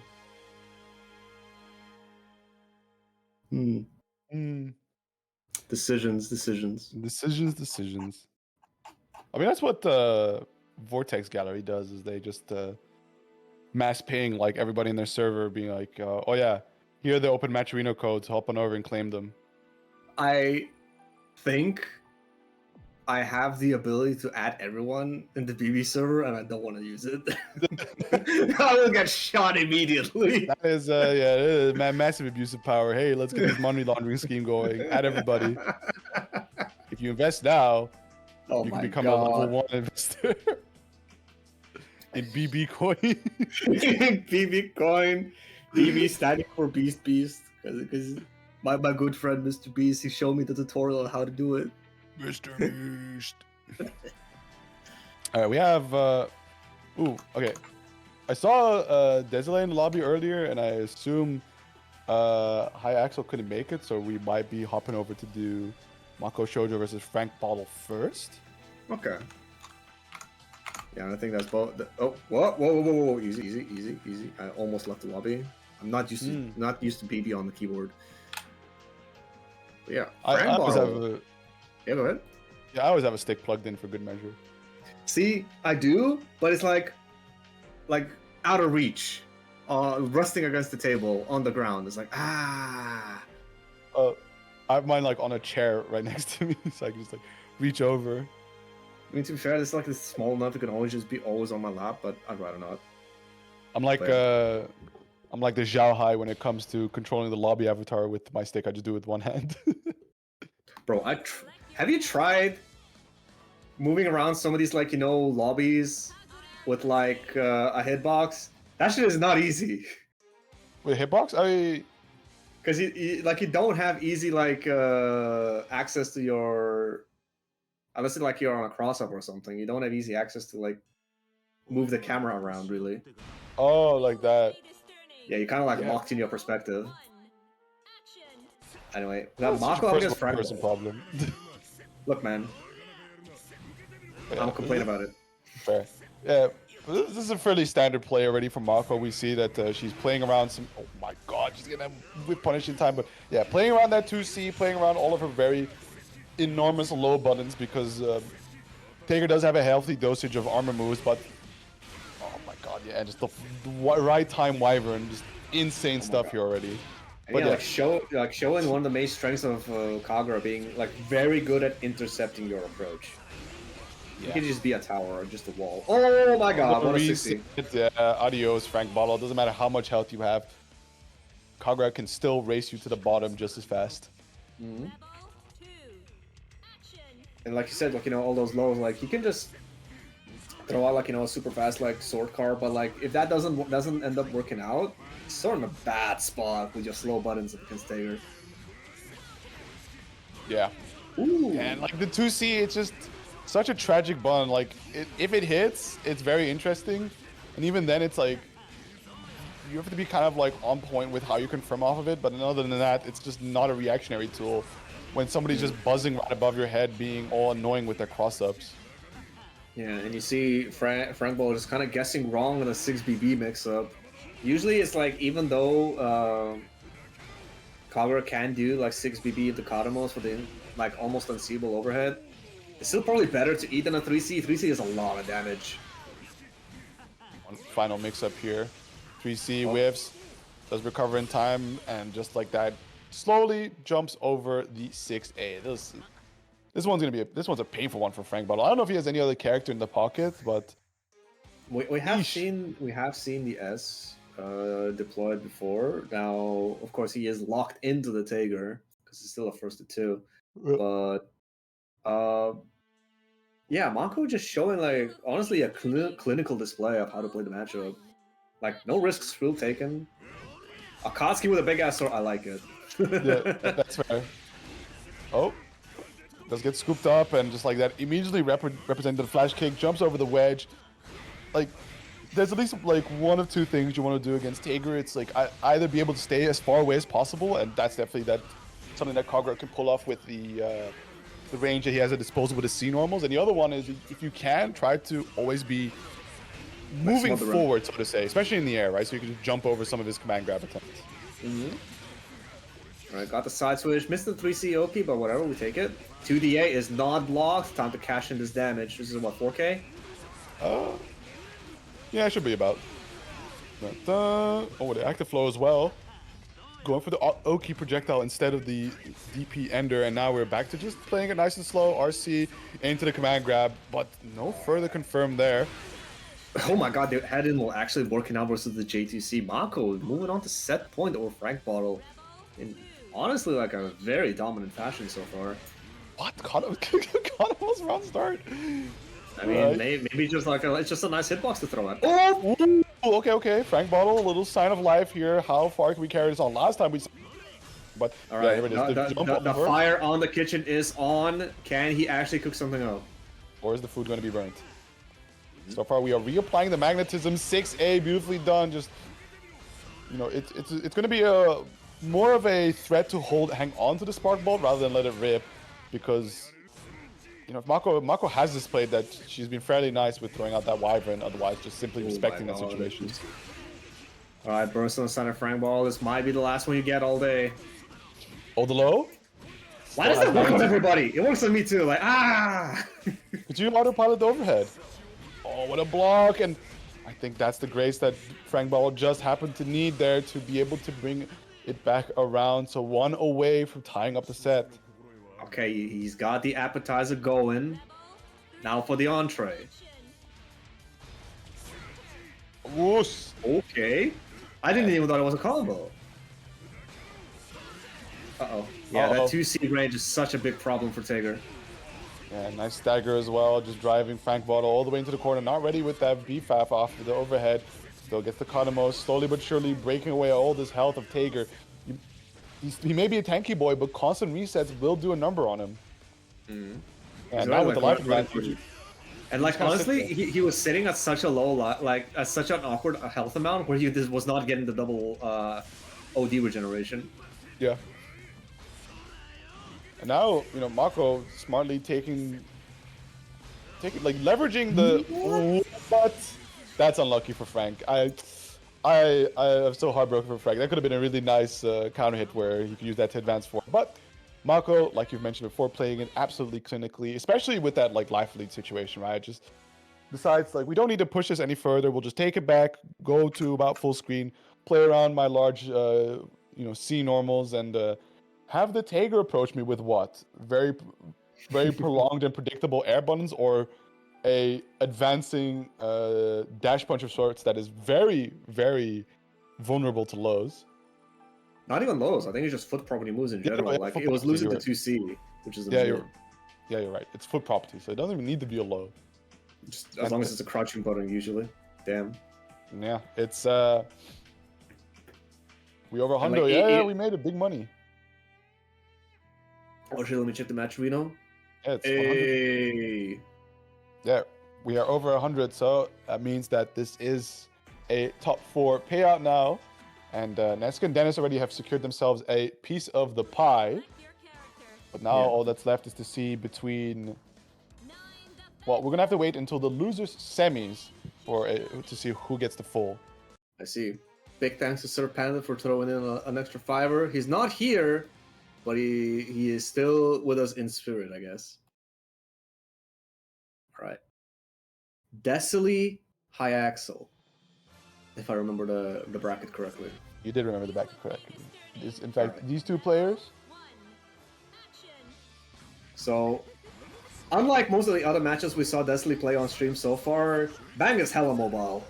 And he has a, like, you know, he can cover his approach with the nails. So this could actually be a real problem for Nine to try, like, you know, like, keep him out. Yeah. Ooh. It's a very What could- particular... Yeah, it's a very nice conversion. It's a very peculiar one that Hyaxel is going to have to play out. Right. Oh my god, the JD. That gets the But- train going. I figured that would have been the angle he would have to play at, kind of just like other... Yeah, it's -4. That's so unfortunate. That does get that 6B counter. Yeah, did not IB it, so no punish for you. I think in the grand scheme of things, right, like not IBing it, but at the very least blocking it it's fine. It's okay, right? Like, I mean, sure, you don't get punishment, you did remove her only meterless reversal, and you can Yeah. just sort of do whatever. and it's very safe jabbable, so like you run no real inherent risk in getting hit by it unless you're being very silly. And I learned this earlier today. Bang's jab is pretty good, actually. It has very little recovery. Yeah, I mean, I think it's self-cancelable now, and it's no, it's not self-cancelable, but it recovers pretty good, hits crouching opponents.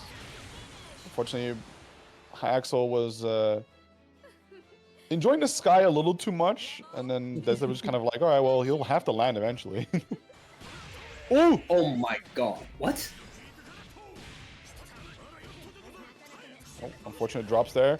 Has 2 seals on deck, loses the corner position, but immediately lands a taco kick after all and brings him back, but another drop again. Something's wrong with Hyaxel. Like he buys himself pressure again with MD nails. Still looking pretty healthy on nails. No his stop OS on the DP. That does not matter. The momentum is too much in Hyaxel's favor. He's just able to keep running.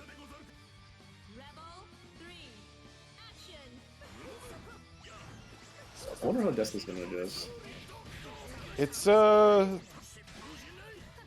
think you can definitely afford to be a little bit more belligerent with your dashes around, just like that, right? Just get away, and then try to play that air-to-air game with your range, because it's gonna have to be a very nice read on the side of Hyaxel to be able to try and get the JD to connect into one of your longer normals. Oh my god. Okay. What now? What the hell kind of okay was that? Oh, good staircase. But just catches Desolate trying something, and now we're at the life disadvantage. And this is definitely a very sour position that Nine is not too much of a fan of, is the having to approach your opponent. But nevertheless, being in your opponent's face, we're once again in a very happy spot. Yeah, fortunately a little bit too far for that 5B to pick up after Navy pressure. Oh. Oh, is that the raw throw? We are raw teching in this house. Shout out to Ignis. Oh my god, based on the CA, but he just dashed too far in, but heavy life lead for Axel. Out of nails though. 50 meter available, 3 CRC, random Daifunka, many options still available for Hyaxel. Oh, okay, weird backwards air hit, but the J2C will work itself in, and Hyaxel could be claiming that first one. I mean, that's definitely a very tricky, again, right? Nine does not like to be the one having to do all the approaching. It's much more in her favor for you to have to run at her. Of course, she does have means, but like it's very limiting, right? She has that fixed step dash of sorts that she has, and of course her super jump is different. It has a very it leaps further along horizontally, but again, it's all very linear. Yeah, like she can, I believe, still double jump out of it or like step out of it, but like yeah, that's like she's burning her last air action basically. Alright, still a good start. Fairy Oki up. With the seed in the middle. That's blocking double overhead. Tries to do the 6D, but the guard point runs out. Desley keeps going. That is a very interesting part about Bang's drive kit, is that like the guard point expires before you can actually cancel into the explosion on some of these moves. Especially that 6D, it's oof. Yeah, 6D is like the fastest guard. No, wait, 2D is frame 1 guard point, right? No, it's a 6D. 6D is the frame 1 guard point. Yeah, but like the 6D, 1A. the 6D one is not like the guard point runs out before you can actually. Yeah, like it's cancelable like frame 20 something, but then the guard point only is 1 to 8. Damn, bro. It's quite a selective move, and we saw it not work out that time. Yeah, but like typically you use it for that, right? 6D, get them to get a hit to guard into it, and then use it to teleport out because you recover relatively fast afterward. Oh my god. Dash right under and to keep it going. Drops the OD combo. This is active flow. Bang we're dealing with.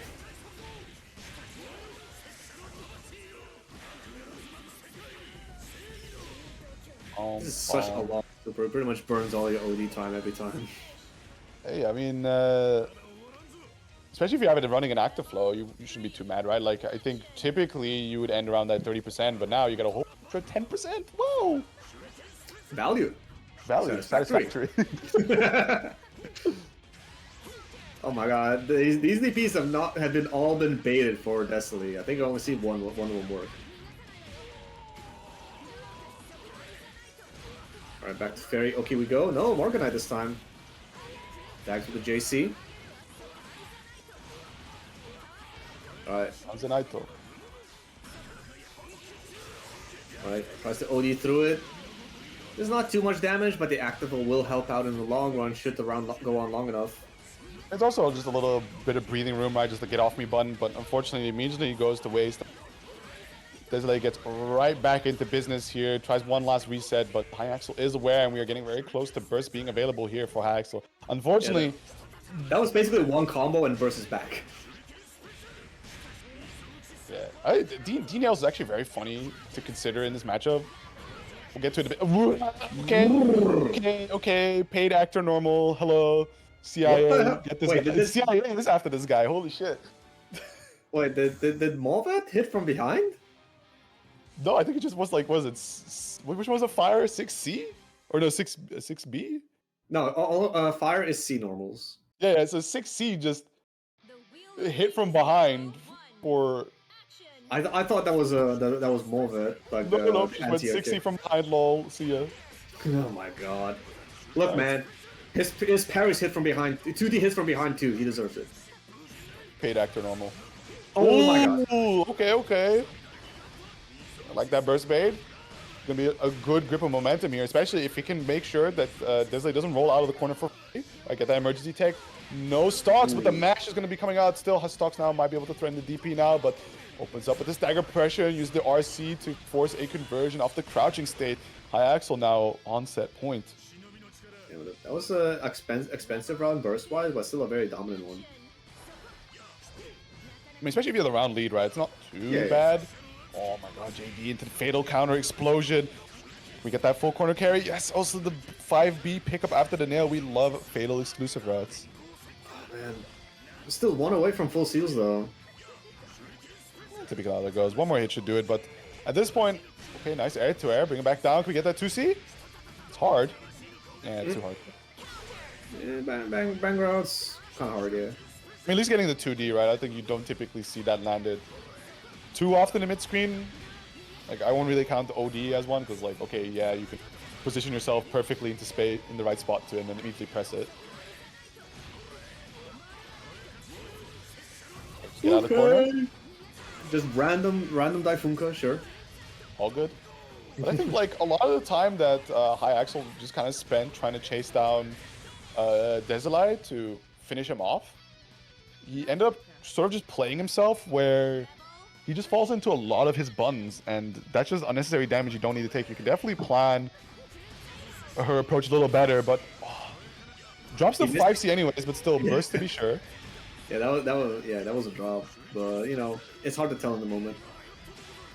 Oh my god, actually DP, nice. GD anti-air. Take him to the corner. Oh, that missed input on the taco kick there. Nevertheless, oh, interesting air stall. Able to avoid the anti-air for the time being. Swaps over to the other side. No punish on this on the sweep. I think both of them kind of just knew, like, I know that you know that I know that you know I can all see this.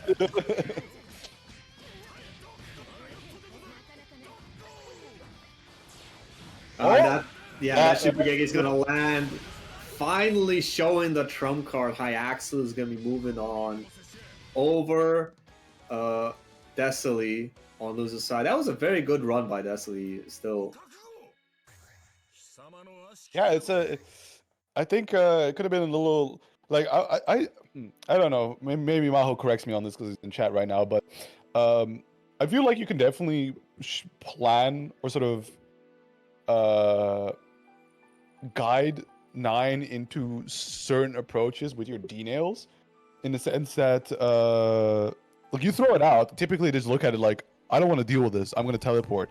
And it's a slow, like, bouncing projectile that sticks on the screen for quite a bit. So by you approaching her with that, she has to make a decision on, like, which way she ends. So you can kind of, follow her down, like run her down in that position, and then continue to have her keep teleporting, and then meet her somewhere in the end, being like, ah, there you are. I mean, learning how to correctly position yourself to both check the step and chase the second step is a skill. It takes a long time to develop it, but it is something that is possible, especially for a mobile guy like Bang. Oh, and like, but what I'm trying to point out here is that with most characters, it's very much like you have to be very, like, you have to look very carefully at the screen. What is she doing? And you have to really play around your aim almost for it. But with Bang's situation, you can kind of force her more into a certain path of teleporting, for which he can then be like, all right, she'll roughly end up here, and I can position myself for that. Yeah.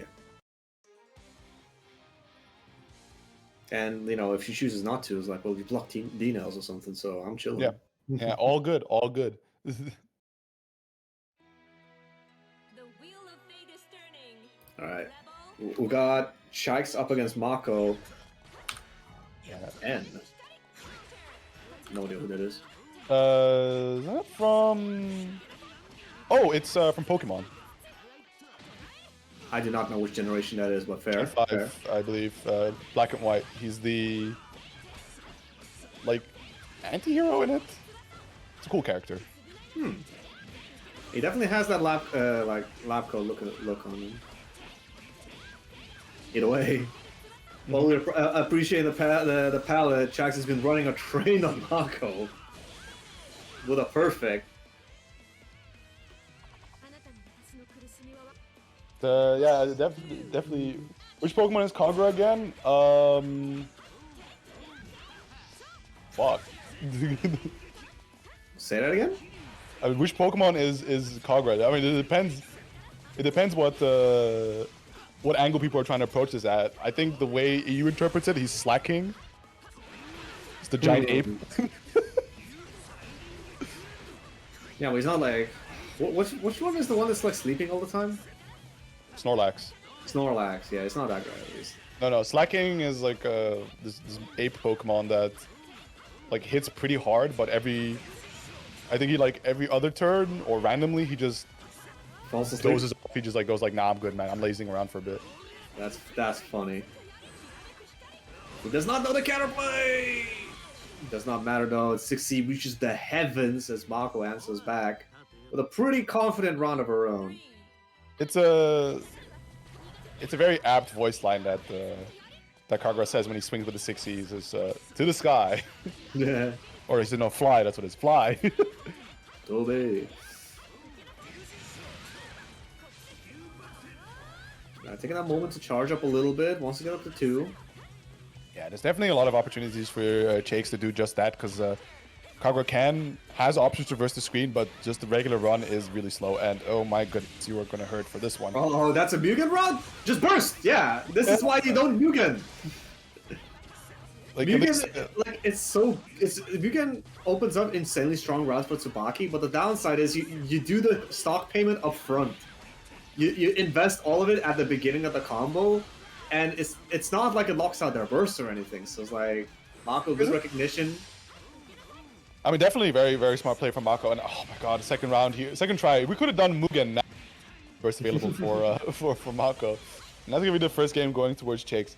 I mean, I think it's just like the other Mugen, of course, right? You don't really see Hakumen pop it without the OD, at least to prevent you from doing something for a bit, because the last thing they want to do is be put into a timer where you just burst them full screen and they're like, well, Yeah. I can kind of just wave across the screen, hope to get the next hit in, but I'd rather just be doing like non-SMP combos right now. I mean, yeah, Mugen already disables SMP, but I know what you mean. Yeah. Ooh, did not block the 2DA from half the screen away.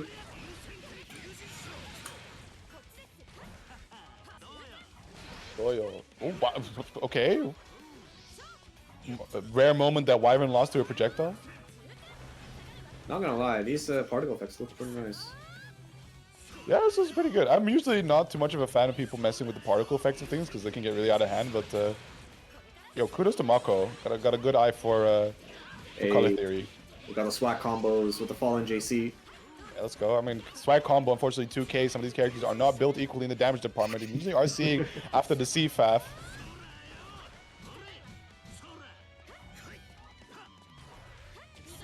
I mean, it's interesting, like, I mean, just keeps it confirmed nice and simple, but yeah, no, that shouldn't be a kill. Maybe Mako could have pushed it a little harder. Still 3K off of 2A is, Oh my god. A reaction to the overhead with the CFAF. Had the RCU in case it was something was baited.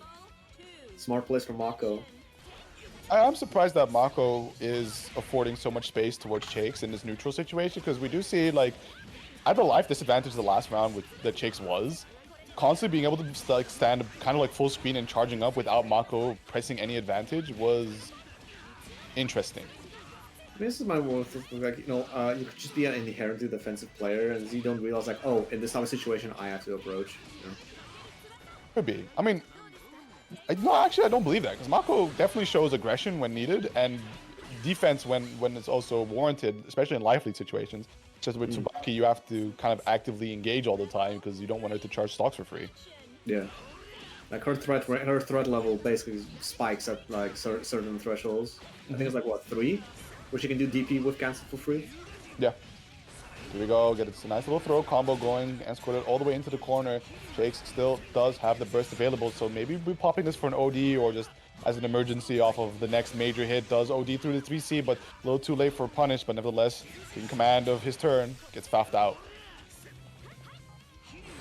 A good air stall, avoiding the Wyvern, but the side switch maybe messed him up, was not ready to pick up. Good bait on the DP, but get that command grab going. Maybe, but like a similar situation, at least like Mako recognizes, like, okay, to move forward now, because, you know, 3 stocks, could be 4, could be 5. We don't want to give that for free. No punish on the 2DA whiff. Yeah, backdash instead. Probably locked herself out of a punish with that. That's mad unfortunate, because Mako now secures the tie in the set.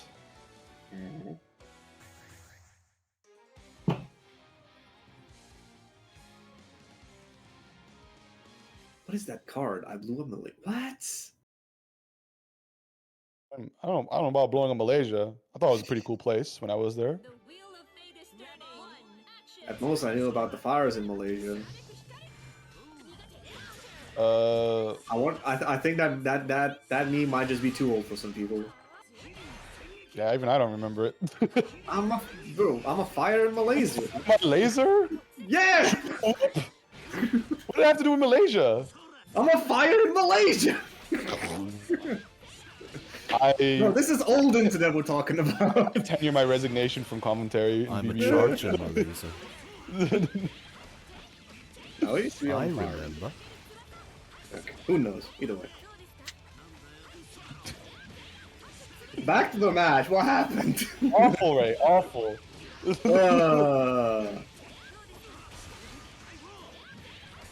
Oh my god, burst made it.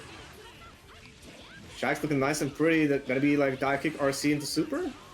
Oh, doesn't even need the RC, alright.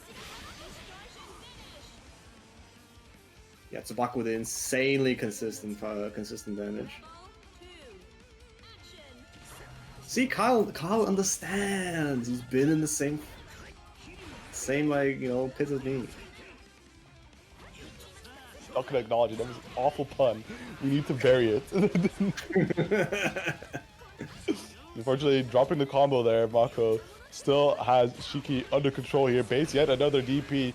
This should be quite the grip of damage. I'm surprised to not see Shakes immediately burst out, possibly looking for an OD opportunity, or maybe just gonna be hanging on for the final round. Maybe because like he saw it was only a 5B punish, which is a pretty small button.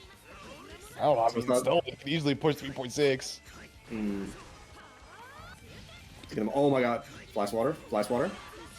With the RC instantly into the low. Mako wasn't ready. Good block on the cross under.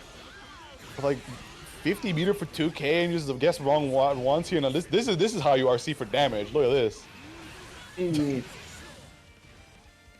And now set point both players equal on the burst as well. Well, almost. Yeah, I mean, like Mako was like one hit or like literally 5 seconds away from burst, so might as well both have it.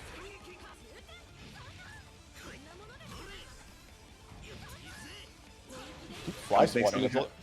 Yeah, trying to make something happen with that airstyle from the JD. Alright, we got the falling orb combo. Not too much damage though. Oh, the overhead, but man, 5C is so funny as this, how stubby that normal is compared to 5B. It's just Yeah, a couple of characters are like that. Like Tsubaki's like that, Makoto's like that, with their 5Bs is just bigger than their 5C. yeah, Aurelius has it too. Wait, for real? His 5B goes further than 5C? Yeah, They both go quite far though. they do, but it's if you hit the tip range of 5B and you try to convert into 5C. Damn. Good to know. Either way, with the whiff cancel from the dive kick and then just dash up 6-8 domes, Mako showed and sends her out of the bracket. It's gonna be Chikes moving on loser's side to losers finals. Watching it out in the end. So being in losers finals also qualifies Shakes for a piece of the pie. So you know, we got that top 4 payout. Hell yeah! And if you guys want to contribute to that top 8 pool, to that top 4 payout, you can. We still got 18 codes available. You can jump in right now and hit claim code right now. We had High Axel, Max Verstappen, Maho Shoja, Don Weepo. Thank you all for joining in, and of course Dennis the Menace. How could I forget? Jumping in and pressing that button, showing people how it's done. We're wasting no time. We're already moving on to Revelin up against High Axel. All right.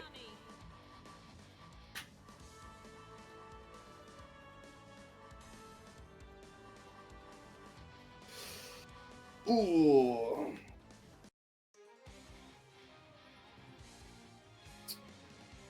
How often actually I've seen this matchup? Not that often now that I think about it. Bang is a pretty popular character in EU, funnily enough. But there's only like a couple of Ragnar practitioners. I think like only 2 main come to mind. Oh. Okay, so it's not just me. Okay. No, the whole game crashed. Ooh. It'll be up again in a second. Sorry about that. At least it happened at the beginning. Yeah, thank God. All right. That gives me a moment to quickly turn on the lights. All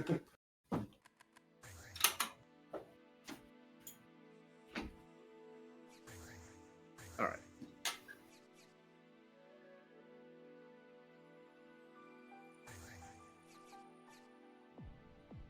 Excuse me.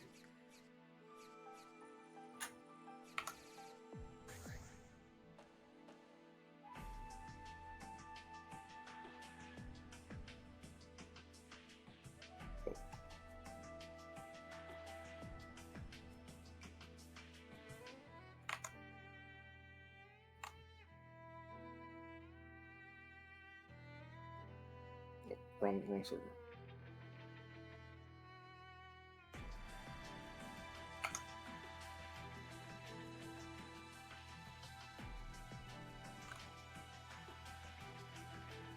Oof.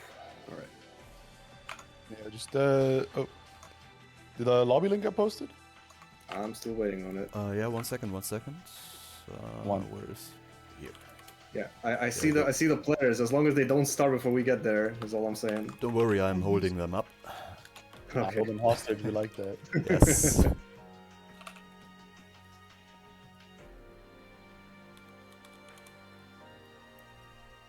Kyle, stop saying Yuri everywhere. I beg you. There we go. Yuri vibes. Hey, you invited Kyle. This is your man's. This is who you be hanging with. The only thing I'll say about Kyle, he's the type of guy who just sort of knows everybody. Have you run into him in BSF much? What? Kyle? Yeah. Of course. Yeah. I actually I I got mixed up by his brother. I was like, like I saw him and then I saw Kyle in uniform. Yeah, I know Whoa. what you're talking about. What's this about? Bro, that's still that godlike clip from Outplayed last year. It was like Open Wolf was like playing in the Grand Blue in the Grand Blue team tournament, Yeah. and it was like Kyle just like legit saw the opportunity. Yo, I take your beanie, I take your jacket, and I'm gonna play. And yeah, he just pulled up and like in the middle of the stream, and was like, "Wait a minute, I don't play this game."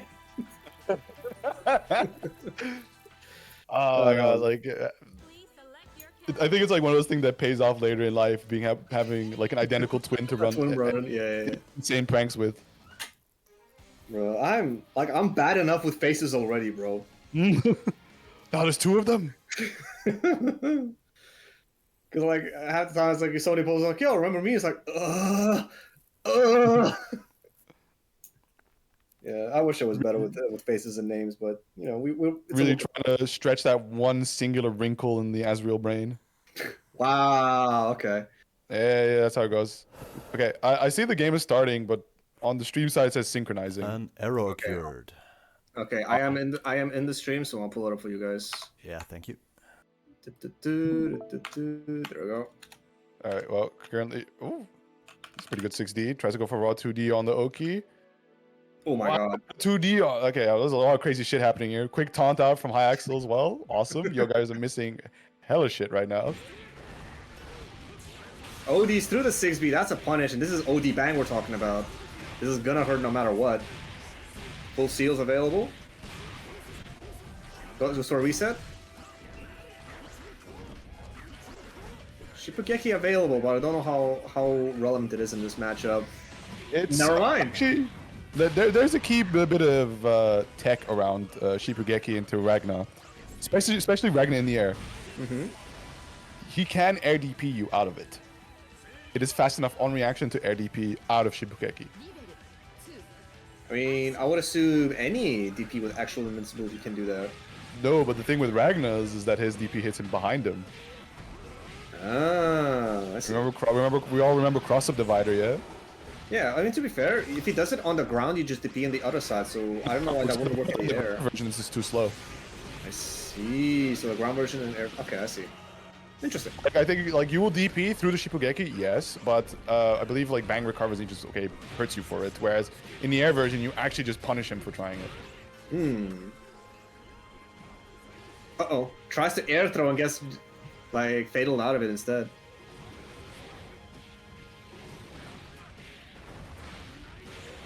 Loop that? Come on. Okay, Ashura blocked, but yeah, that's so difficult to punish. But the JD counter hit, getting that long. Yeah, I think even Revelin's just like, damn, I actually don't know how to optimize this, but we'll do what we can, try to make it as possible. And getting that 3.9k going into the final round of game one here. Both players with their burst available.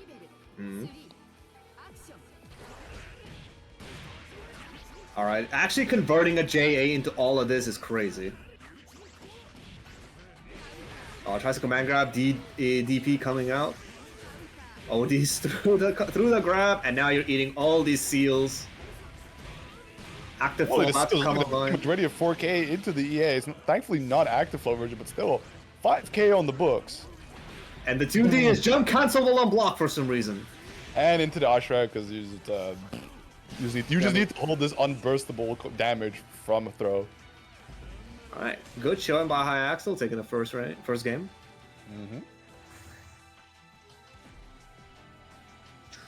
Actually, Kyle, you should take a look at the first active frame of Rang's I got Ragnar's? between Ragnar and Bang. Ragnar's 5B. Yeah, that's just tiny. Yeah. I need to do more agenda posting. Just get that picture out there. When people talk about Jesus Kick, you just go like, this move? Y'all losing to this? this is your god? Ooh, what a JC. Good delay. Got the autocorrect. I do like that Revlin consistently finds a way to route himself into the death scythe there. Just it's good damage. Another D special move, right? That gets you that little bit of health back. Alright. Oh. No seals available, so Hyaxel decided to exit out the OD early. Yeah, he Good tried to go for an J. explosion off the JD again, but the Ragnar's JD was a little bit better. But 5C punish, immediately going into the 6C, 2 times Blood Scythe. Look at his damage, and we're gonna end straight into the Carnage Scissors.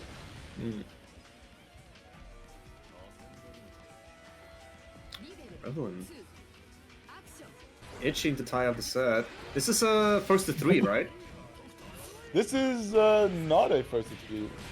I thought it was losers finals. No. This is still a. Oh, my bad. Chikes is in losers finals, my bad. Yeah. So the winner of this will go face off Chakes for the Okay. first to 3.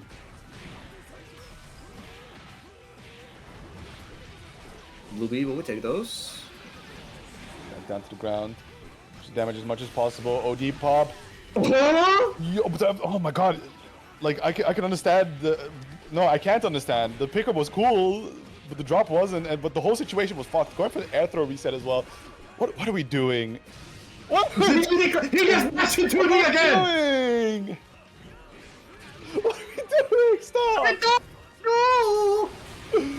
First in time, last chance in this game for Hyaxel. Good block on the overhead. Overhead. RC to keep going. Is this enough? Ragnar health. Yeah, Ragnar health. Okay, Chancer, air throw. And that is going to be Hyaxel on set point here after... I would not consider that a round of BB. That was so much chaos in there. Oh my god. Tag JD, bro. These bang players with the purple throws. Yo, Revlin, that's 20, bro. We'll see you at the next offline. I technically owe Hyaxel like to- 20 or 30, bro. Dude, they're gonna get you at Wasteman Weeklies, bro. It's like in fucking... Ain't that shit in fucking... Bristol? That's so far away! And just be like the Netherlands, small enough you can travel around the whole country in 3 hours. I mean, I technically we can, but like, me going to Bristol is like 5-hour trip. Maybe 6. It sounds like you don't like Blaze Blue. Wow. Oh my God. You're legit tempting me to just do it out of spite. Yep. Just to prove you wrong. I know Spite's the greatest motivator. Ooh, Umbrella's out. Good forward roll. Yo, I think the food might be burnt, Iaxel. That's a... Okay, OD's on both ends. What- Accidental bumper. Shipugeki in the air. Oh, this one... No! He cut up that part of the super is so cool. That's why they do it, so you don't get to see it. I'm not owned. I'm not owned. Oh man, I did that part of the super because like Shipugeki ends on such a soft note where he just punches you up, but the OD version where he impales you and then just for the just Then hammers the nail. Yeah. hammers it down. Tough. I do like how OD enhances the animations of some supers. Like Naruto, bro. That Scythe Ender, I will admit that's kind of sick. Move hangs for like a year. It's so cool. Which is another like cool super that's like guessing hands. But as well as Blackhawk is just double the startup. Fuck it. Yeah. Double start up. Got this stinky aura around me. We're going ready. Who else has like a really cool ass OD?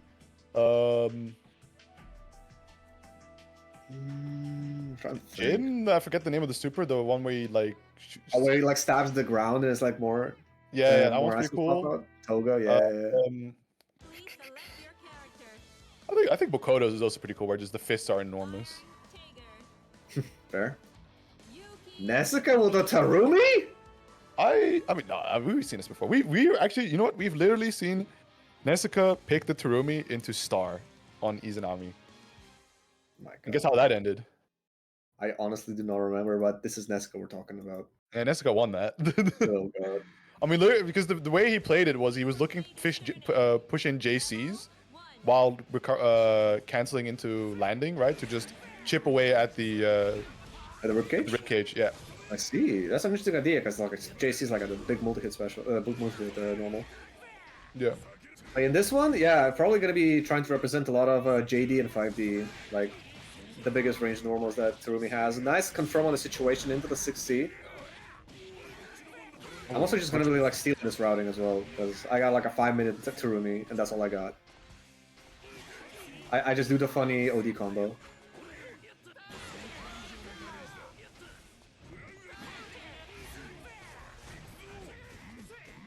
Alright, plus frames. The DRC, good challenge by Dennis. Oh, big fatal time, and Dennis opting for the burst here. Still gets the JB in, so for what it's worth, starting to look pretty good for himself here. Yeah, now no meter on the side of Nezuka. This is looking pretty rough actually. Wake up OD potentially? Rolls out, good smart. He knows how these take a players think. Oh! Reaction! Oh! You mentioned before, like you pop OD and you see the animation, you don't know if it's early or late. One of them moments. Yeah, it's just, I mean, that's just the thing with 6A. It's so mad deceptive how far and how long that move is active for. Alright, back to playing lame is Nezuka. Good anti-air. I'm surprised he didn't go into 2D, but, you know, we'll take it. Plus frames, plus frames, plus frames. So just playing up the 5D range, right? Just like hanging back, only going in when he needs to, and immediately just challenging to make sure that no shenanigans happens on these roll throughs from Dennis, but finds a 5A out. Yeah, good challenge by Dennis. Back into the corner you go. Check the roll with the SPD. Oh, okay, no, not in the zone. Okay. I like Into the that. corner. Good combo off of it. No counter hit, but sets up into the 2D plus frames. Push him Yeah, out. start regenerating some of that meter too. Reapplies the magnetism. Like we can see that Nezuka's content to play it slow for the time being because trying to run in with magnetism up is only okay. Yeah, good burst. Just nice far away. Purple throw. Okay. Yeah, a bit missed For a little stun. bit- We're still in block stun. Rising JC. Okay, okay. Oh, try to burst bait there, but Dennis pretty content, I suppose, to hang on to that for the next round. Counter hit confirm. Oh Yeah, no, bursting we're inside gonna of be Dennis. bursting out. He wants this round right now. Sparkled or a C? Okay. Like, Dennis busting out the unconventional stuff. Is Nezuka like it. sticking with... Okay, Nezuka is in fact sticking with the Terumi. And Nezuka has like a whole first to 3 to remember how to play Terumi and then how to play it into Dennis. So, True. and in worst case scenario, Nezuka is quite. We've seen Nezuka drop game or drop sets, go into lose assignment, like probably even just like do the run back on the same character that he lost with. I could do. Yeah, I believe in him. In the end of the day, sometimes people just want to play more BlazBlue. Yeah. Actually, I don't think anybody has completed the challenge on Terumi to bring him into top 8. Ah, now everything makes sense. Well, no, because he'd have to play the Tager rounds. Means that he does not qualify for it. Ah, I see. Was that charged Crush Trigger? Alright. That damage implies it was charged Crush Trigger. Yeah, and also the fact that he comboed into Wedge off of it. I would like to believe that was charged Crush Trigger. Oh, look for the air throw. Backs away. Plays nice and slow, looking to just see if he can get the... Ay. Tried to whiff punish the 6C with his own 6C, but just runs into it straight instead. Nice cancel, and that's going to be a good grip of damage. Boom, full... How much is that? It's about... That was censored damage. We do not need to know. It looked like it was about like 800 or something. It was like a good grip. No, like 700. Oh, the unblockable on wedge. I think it's like 700. Yeah. 700 damage at the very end of your combo. Satisfactory. Just invuln through a 5D with the SPD. Okay. Yep. Sure. All good. Look at that. Look at that the 5D spacing. range. Yeah. Yeah, But, I mean, at the same time, pixels outside. what is the spacing really accomplishing for Nesca? Like, he is looking for the bait. He's looking for it from Dennis for sure. But like, Dennis also equally understands that. At the same time, he could very much pop the Spark Bolt. There's a little bit of play angle, but immediately you can see that Nesca takes to run away a little bit. Like you said, mashing back dash like his life depends on it. Yeah, like, what can Taker do? He can try 5D, J5D, right? Vacuum him in a little bit, but it's not enough back-to-back magnetism moves to actually have proper impact to deny just constant backdashing. Okay, what now? Now we're back We to wait it chill. out. Yeah, run underneath. RC, keep the pressure running a little bit, plus frames. Very interesting to see Dennis not try to IB that. I mean, of course, a very standard approach you can take into Terumi is just barrier him out because he does have a bit of a hard time dealing with that. And we're just like seeing like a really simple game plan being applied by Nessica. It's like, I'm gonna stand around here, I'll press 5D, you magnetize, I'm a JC, stuff like that. Oh, there's 3 seconds on the clock. 2, 1. This doesn't matter. The burst. Wait. Time extension. Yeah, the OD pop as well. I mean, would it have mattered even if Dennis had that OD combo? Like, you'd have to be pretty sick reset in between to actually try to switch up the deficit. Oh wow, what air throw. Alright, air throw. Not much damage, but like this is Terumi, so he just built a bunch of meter that he needs. Plus frames. RC fakes the third hit, gets the throw out. No CT, no nothing. All right.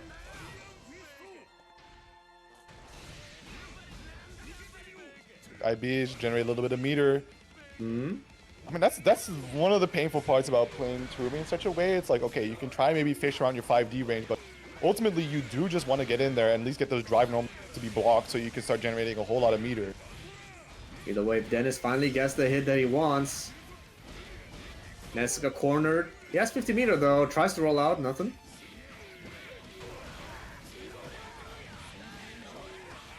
And we're on 100 meter. Yo, Oh, he's going for the 2-2-C reset? This whiff, yeah, into the overhead. Yeah. Not enough.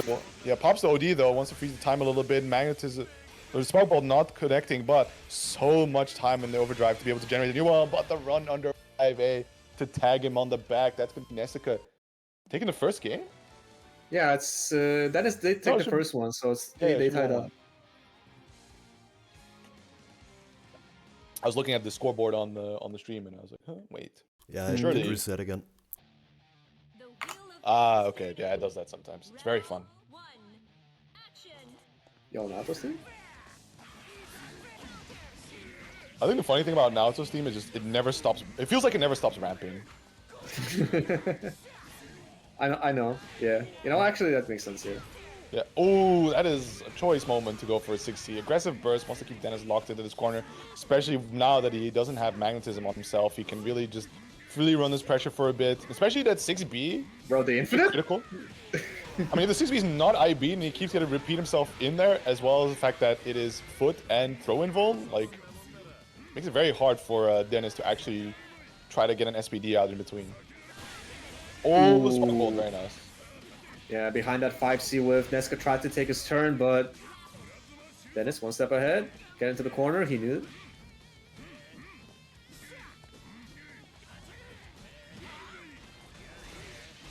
Quick get up, decides to not try to press. CJ2D, CB. Try to wait out the meter penalty a little bit. They're sitting at red health, so it's going to start passively generating some of that meter. But, oh, just the wrong time press is still not able to get the full confirm, and the run-up throw by Nessica? I think it might have been an error there. I'd like to assume he would have tried to jump after and go for the air throw that way.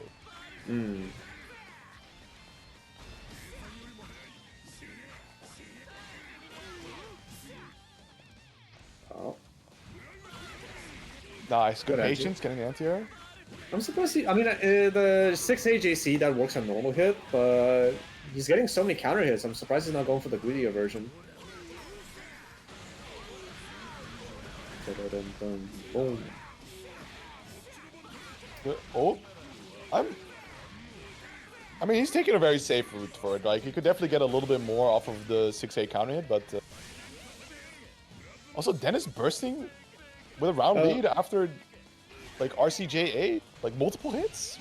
I mean, I think Deska could have killed from that JA with OD and like, you know, some funny loops into super. Yeah, that's fine though.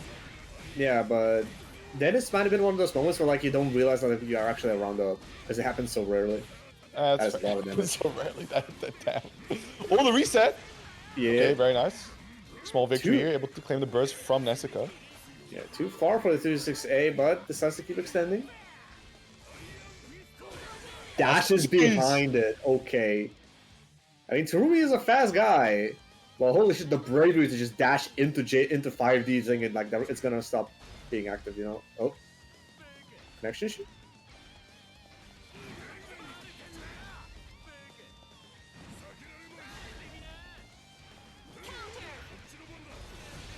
Oh no, he rolls right into the 6A. Back at this orb.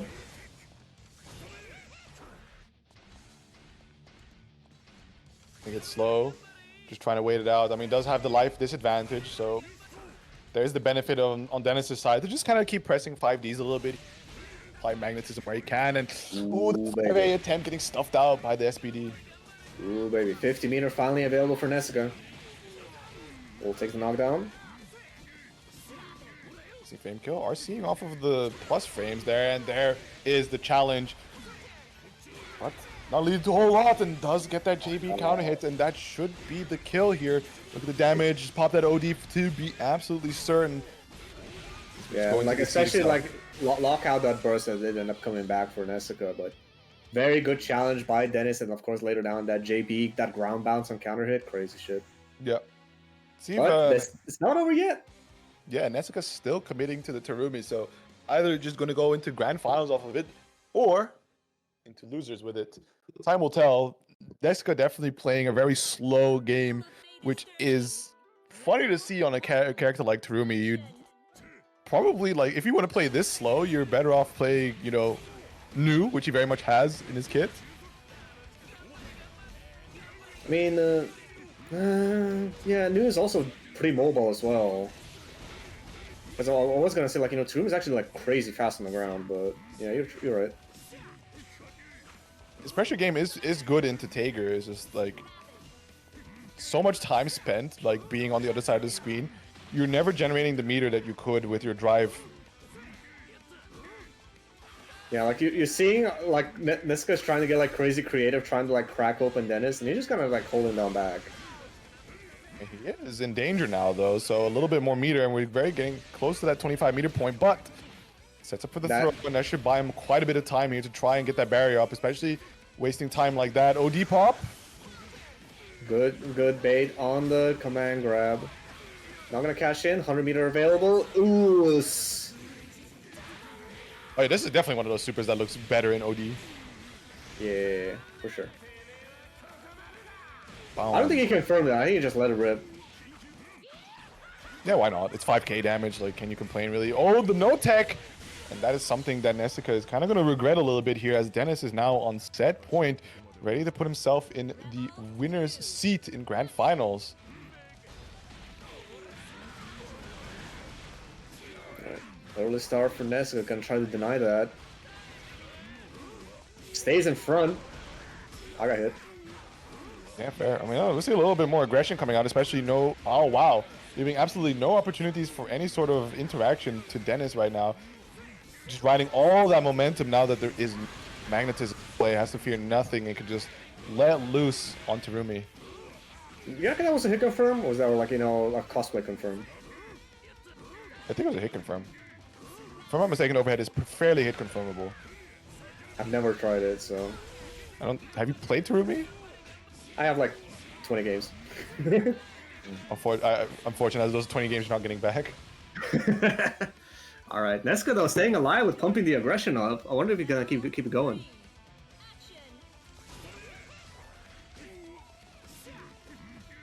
And just how tall is Tager to just get cross up hit by JA is it's kind of funny. Nice, okay. wow. Yeah, this low's working out quite nicely. Yeah. Was not ready for the Gatling into the low. Oh my god, 5 CRC, keep getting self airborne. Cheeky little business. So oh my god, that JB ground bounce again. This is how it started last time. He rolls into it!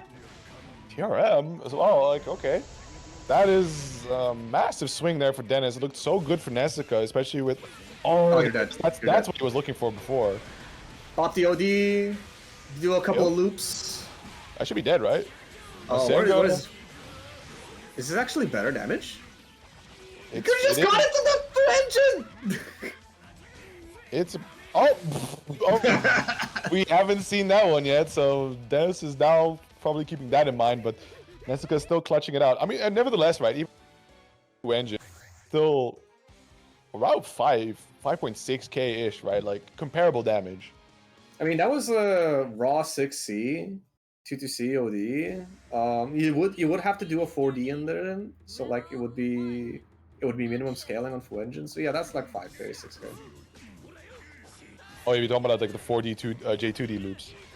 I mean, he only needed one, but I think even doing one is enough, like P2 to like get minimum scaling on full engine. Right. Nice. That 236D recovery is so fast. It really catch you slipping. Good block on the RC overhead. That's a fantastic guess there from Dennis. Yeah, he's ready this time. A lot of stray hits and the stagger pressure working out quite nicely here. We see Nessica slowly but surely chipping away at the barrier here. RCing for a little more conversion, but Dennis bursting to cut that short, denying him the resource dump. Yeah, 25 available for Nessica though. He could do a guard break. Oh, 5A check into the spark bolt conversion.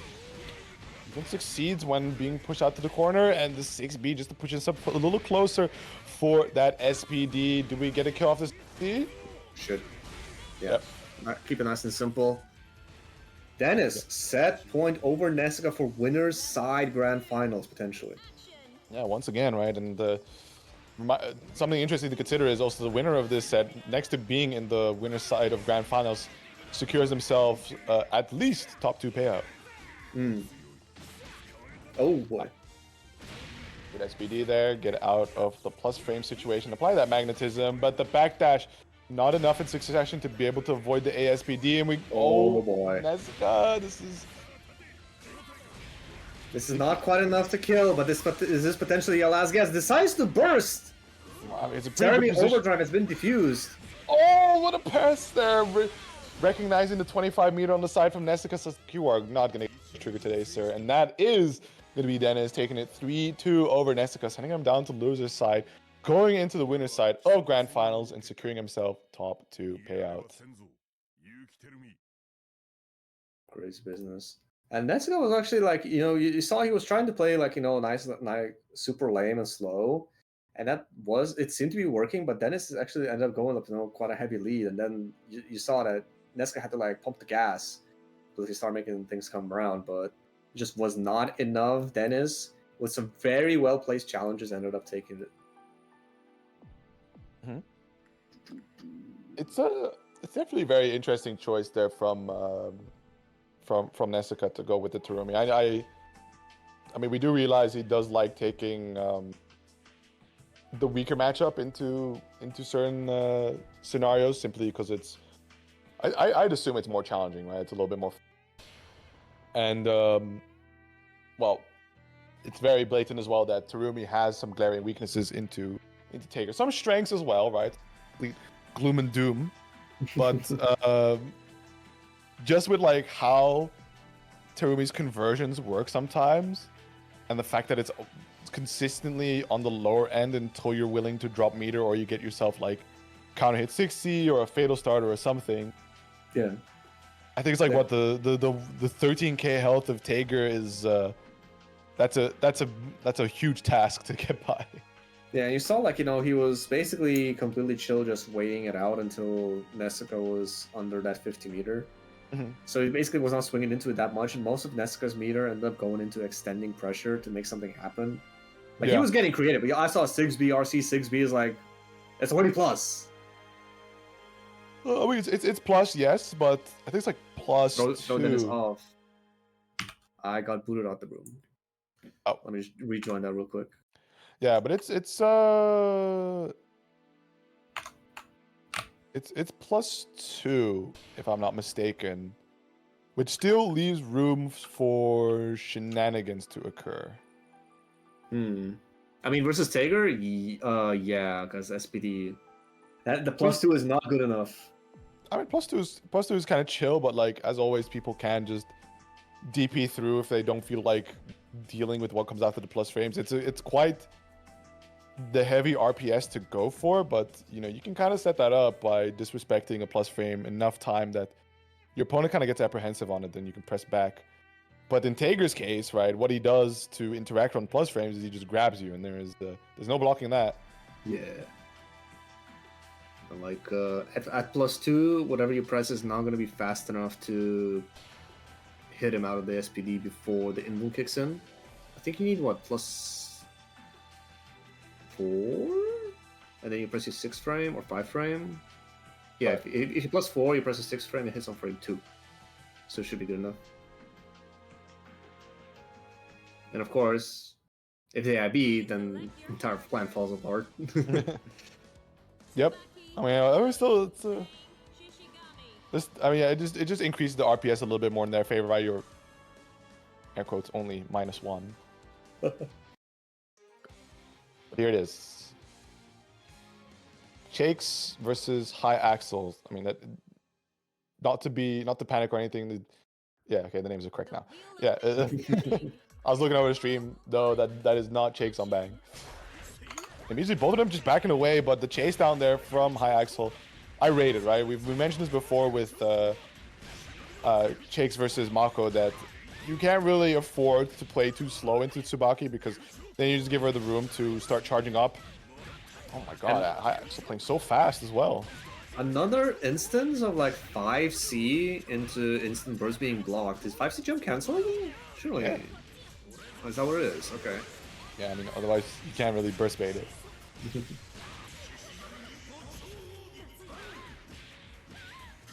I mean, it's a cool piece of tech as to why jumping and blocking works as a burst bait, and it's simply because pre-jump has burst invulnerability in it. Yeah, I think I remember when you showed it when you mentioned it to me, and then like we saw it on stream was like the Tager pre-jump invuling through the burst or some shit like that. Yeah, like it just looks really goofy. Just jump through your burst when you time it absolutely perfect. Crazy that I actually got to see that. Yeah. Wait. Plus frames. Yeah, that's definitely a risk that Jake's gonna have to endure when he sends out a rather slow projectile on the screen. Is that high axle can just press his drive into it and get himself the explosion. Where if you're close enough, that is just plus frames for him. First from Chags just wants to keep momentum going, and high axle just runs into the corner. Burst available, but he's probably looking at an OD. Oh, clip low. Caught sleeping. Yeah, probably looking for some kind of overhead there, but the bananas are out. Time for a little mix-up. We'll be popping OD towards the tail end, so maybe an opportunity to slip away. Yes, there it is. Yeah, that's pretty smart, actually. Yeah, why not? Chags, of course, diffusing that OD pretty well. Just kind of like hovering around. Wow. That's an interesting trade. Because normally it just knocks you away, right? Like, you don't really get a pickup up there, but I think because he got hit by the nail and recovered fast enough, he does get the pickup off of it. I mean, I think, I thought counter hit tackle was... I need to double check it if counter hit tackle is like, you can just convert it all the time or not. Either way, good round so far for high axle, halfway through the Chags' health bar. Really committed to trying to bait out the DP there, but ends up just giving the turnover to Chakes. However, combo drop does afford an opportunity back to high axle. However, he does move quite fast and happens to find himself into the... Like, he puts himself in the corner quite a lot. Whoop. Oh, okay. Another OD completely diffused. I don't think Kayaks is gonna be able to see it again. Unless this run goes really the distance. But he gets clipped low, that's not starting to look like the case. I mean, he still should be able to acquire active flow. But at the rate that this is going, with the OD lockout as well, I don't think there will be a round left for Hyaxel to try and make an OD player comeback. So it is going to be Chakes taking the first game. And it should also be noted that this is a loser semifinals match, so it is also our final first to two of this evening. Yeah. Though both of these players are already getting the payout, but they're not just fighting for, like, you know, that the higher piece of the pie. Yeah, a greater chunk, as well as that also important ELO in the Bunui data sheet, of course. Is the ELO still being updated? I'm keeping track of it. I don't think Maho has got up to date with it yet. I think he mentioned he had an estimation for one of the players in my server for beginner pen, so I don't think it's ready yet. I see.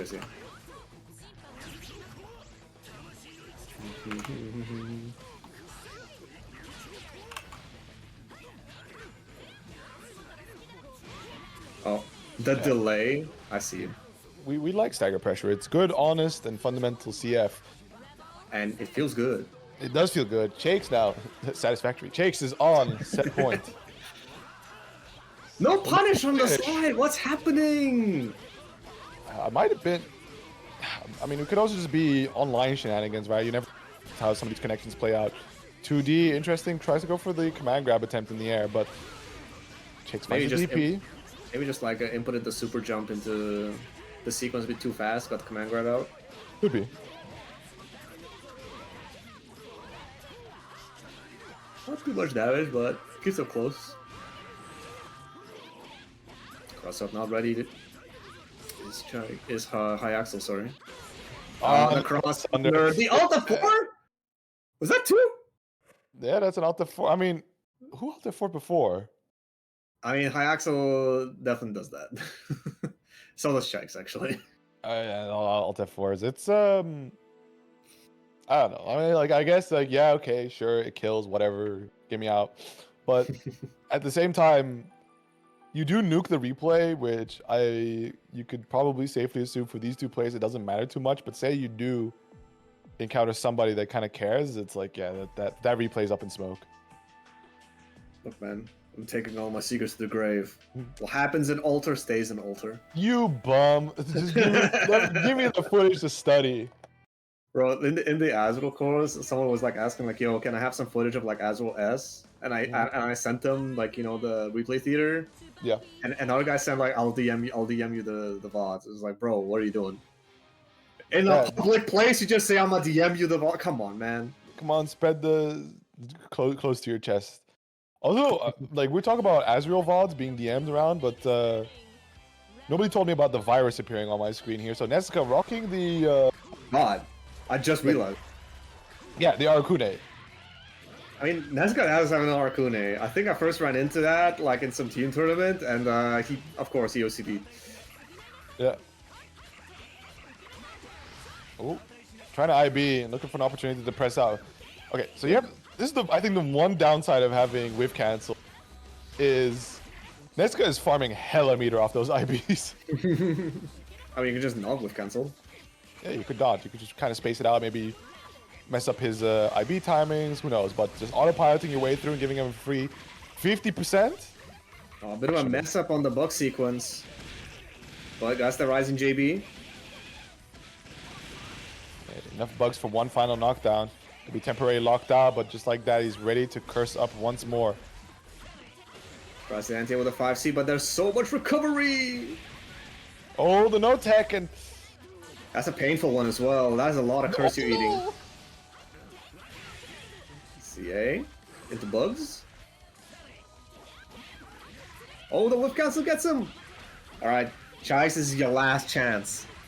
He's got no reversal. You gotta make this count, and you let him get away. Ooh, but that like that little stall into the 2A ends up. Oh no! Potentially critical drop for Chikes. Anti-air laser! I'm a farmer laser. See, now you can make the joke.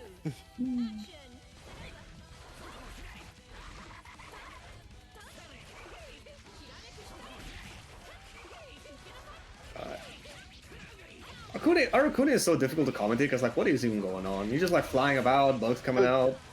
Just talk about the basics, right? Talk about curse state. Talk about the horrors that come after when a curse is applied.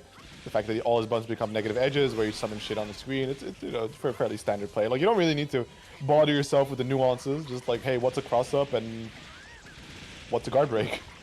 Yeah, you saw Chikes like correctly block that overhead, but that was it didn't matter. He still got domed right after. Yep.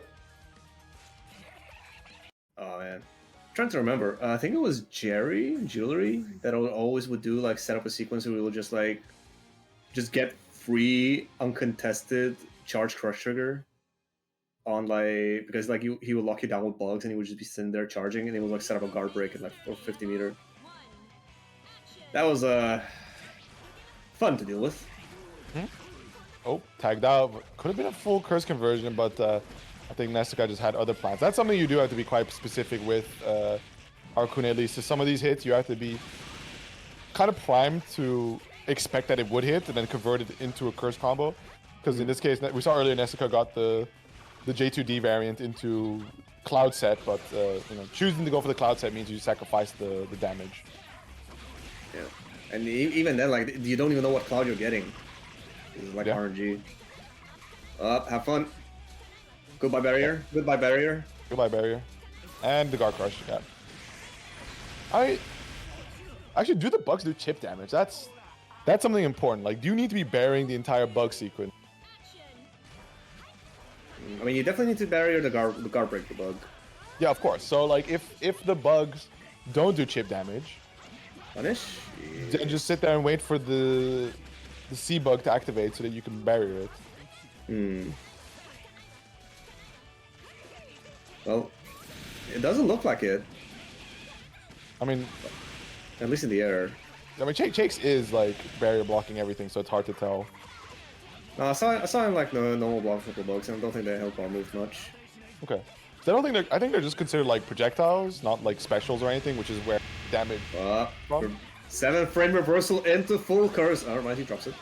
drops it, and immediately the check there from Chakes. Might as well try something here while you're on your opponent's on set point with such a massive life lead. Still a good start, actually. Definitely winnable. Next hit kills. Yeah, see what this guy has in plan. Nope, but messes up the confirm opportunity there and immediately goes for the counter assault, trying to push Chakes in the corner. And we see the aggressive chase down and the tag, but no conversion. The two counter hit. Okay. The stagger on the counter hit 2C. So long, you're just gonna like, oh, I can do 5B now. That's pretty cool. Yeah. Oh god. There's opportunity here for Chakes to try and make this comeback happen, but yeah, Nessica already got you in the blender though. Yeah, the left, right. Just guess and pray. There's just so much damage as well. Look at this, it's already 3k and this is going as well. Why does Debug do this much damage? I mean, Fluffy lapped out being able to kill from one curse. Why? I don't know. I'm just glad we don't like. Nobody can pilot this character consistently enough that we have to deal with it. Ignis pilots it fairly consistently. Oh my god, the stubbiness of the C normals. This is the micro dash. That's fine. Good tag. Ooh. Tries to make something happen. Neska just running away. Yeah, I mean, but like the life advantage he's playing with, it's. Oh wow. Okay, that's a very interesting sequence. Like the animation on Nessica's side looked very weak, and I think Chakes assumed something was up, but to not not hold the Exceed Excel is interesting. We're going back to character select screen. I don't think they know that they shouldn't be. Oh no, this is losers fine. My fault. Yeah, my this fault. is first to 3. Yeah. Yeah, even I got mixed up. I thought Nessica was out here in semis. All right. Going on to the Lambda then. Interesting choice. You reckon Lambda does better? Because I Fate is definitely think absolutely. Like, Tsubaki, Lambda- Tsubaki with her like JA or No, so JAA. the main thing you could pick, the reason you could pick like the Murokumos, which makes it kind of nice, or like specifically Lambda and Nu, is that you have your 2D and your 6D. You kind of put this big ass projectile in this airspace that Arcune typically wants to occupy, and it's like his prime spot. If you can mess with that, you are considered a pretty good like, or like you have a good tool into the Arcune matchup. I see, I see. No, counter to the DXiga. Give me a 4K. Bit of a drop though. Giving Neska the opportunity to build up this curse. And now you have... Actually, now that I think about it, we didn't see a single DP from Chaxa and Tsubaki. Yeah, that is true, but I mean, at the same time, especially in curse sequences, where can you DP, right? Like, a lot of it is just basically a true string where he gets the opening because you were blocking the wrong way. Oh, tries to teleport out, but the leg saying you're staying. This is actually enough. Oh, he drops drops it. Ah! Disengage, disengage. Yeah, good. Do it again. Oh, the recovery on the sea. Okay, Burst, he wants this round right now. No. Wait. No, he does. He isn't able to teleport out in time, so I would imagine that Nessica just tried to deploy some bugs real quick while he's getting up still. Oh. Oh. That's really interesting. I definitely thought that he was going to be teleporting behind Shikes, but I guess not. Jake's having some controller issues right now, which is an unfortunate... no, this is a desync. For me, at least. No, it's still looking fine for me. On the stream. I'm Yes, the shark. Oh, wake up sword. No counter hits or no combo. Tries to snipe the air stall. Good bait on. Okay, but Neska had the insurance.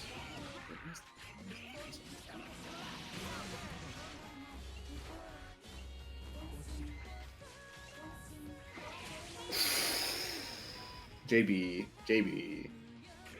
What a normal. Rebel 3. Action. Alright, set point for Nessica.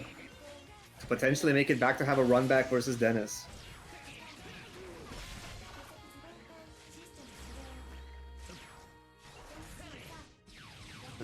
Man, these things are so funny, just the fact that they keep going even though they're a round off. You can usually even tell when the round finished because they start mashing the... Yeah. Alright, good knockdown for Chikes. Gonna set up the Gravity Seed.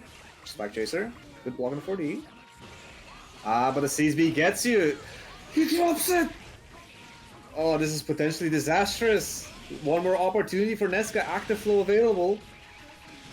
Invisible. I'm not blocking this.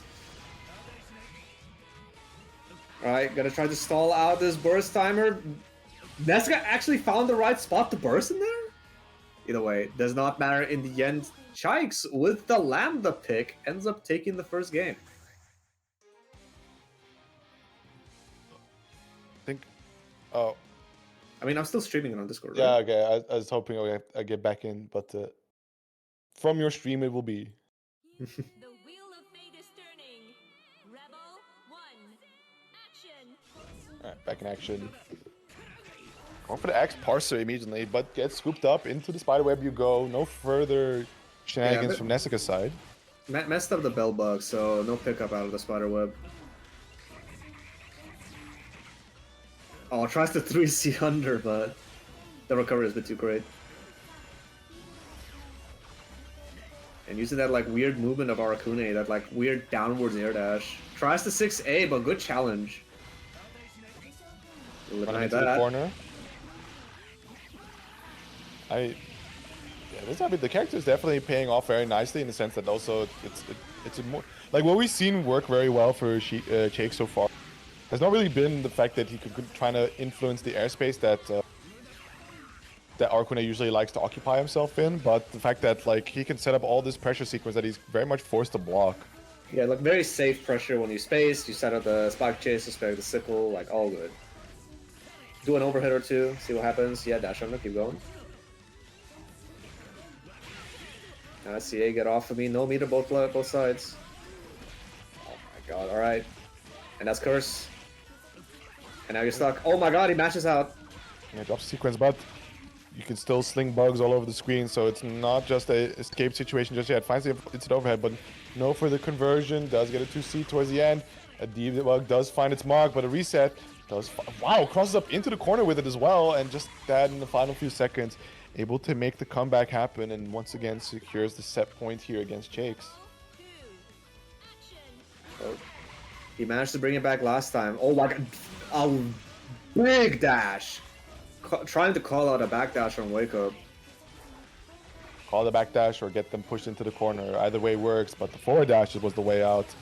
Currently, Jakes finds an overhead. Gonna get a simple drive combo here. Not the greatest amount of damage, but every little bit counts. However, getting scooped up here, that should be cursed for Nessica. And now, we get put into the blender. We do have Burst to try and escape, and may want to be considering it sooner than later. Counter assault, though.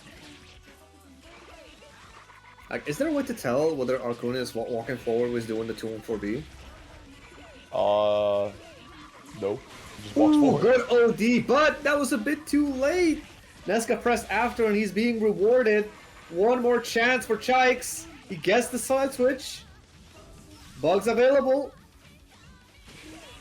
Oh, the JB. That's hard. I mean, like, definitely the play there for Chakes at the end was he just had to send another legacy edge. I think we've seen it plenty of times attempted by Nessica that he will try to do something backdash, especially with curse available, to be in a position where he can just release the negative edges on his buttons and some of the bugs out, right? And get these projectiles all over the screen where you're forced to be aware of it if you want to try and maintain your pressure. And legacy edges just kind of shot through any attempt to try to move and be in a position where you could release buttons. I mean, I'm assuming he cannot be in block stun while he does it, because that would be even more egregious. Nope, you can't. Okay, so yeah, that definitely is a very important play to do. Is like, yo, just deny the opportunity to deploy bugs. Which is why, like, if you ever end up hitting Arakuni while he's in overdrive, or like if the curse is active and you are getting a hit on Arakuni, honestly, dump all your resources.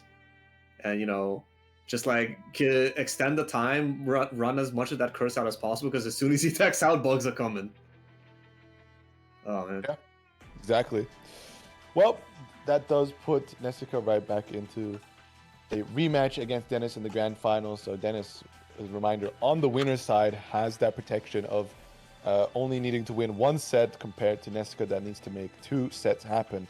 Now, what got Nessica into this in the first place was the fact that he was playing Terumi earlier. Why exactly?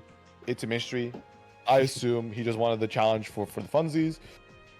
Is he going to run back on Terumi, or is he going to throw out the Tager Mirror, or one of his many other characters? I mean, who else could he play into Tager that has a bad matchup? Like Noelle, I imagine. Bad matchups, you say? Yeah. I mean, that's what he's looking for. you could play Hawkwind, but I think Nessica hates Hawkwind, so that's the one character we will definitely not see. Right. Jubi is a good matchup into Tager, I'm pretty sure. Right? Maybe. I mean, he does move rather fast. Has a really good match. I don't know what Tager can do once he has the install up. I mean, not even the install, right? Is the fact that like he can run and just check a lot of the shield of the guard point stuff with 2B. He has a really good 2B. Don't forget that. Here comes the kicker. Right. Bang should be a decent time into Tager, right? Yeah. I mean, you do have a very threatening low that leads to a whole lot of damage. What about Susanoo? What do you think? Susanoo is terrible for Tager.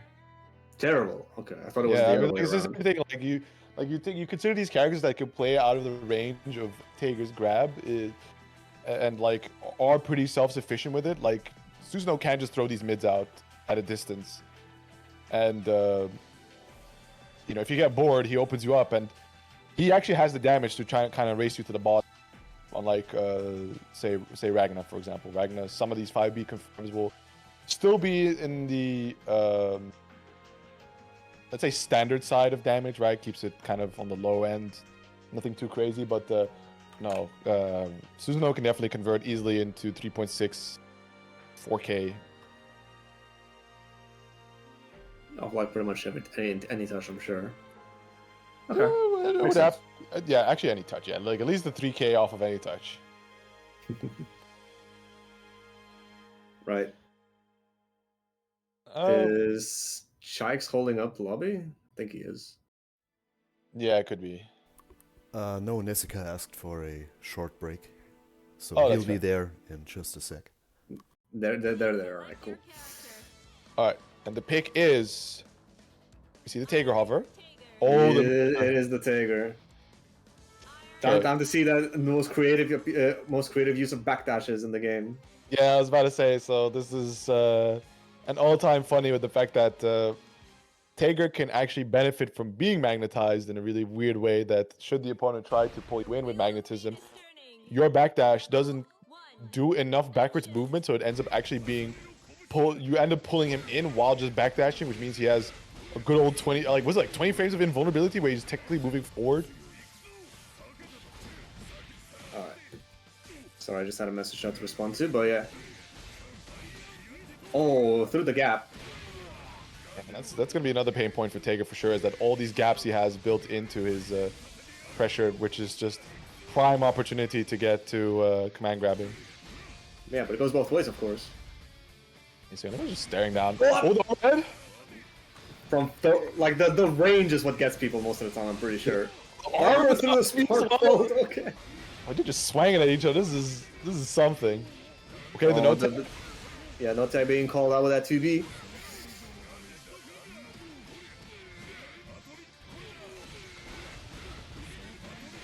Alright, sit down. Oh, check on the backdash. Oh, purple throw. That's push-ups. That That's wasn't a TRM.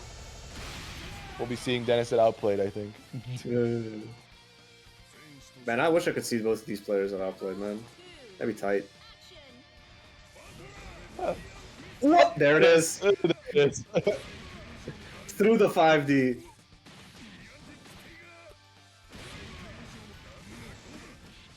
Forward tech, very smart. Oh, Tries to use the armor, but the grab is simply too fast. okay.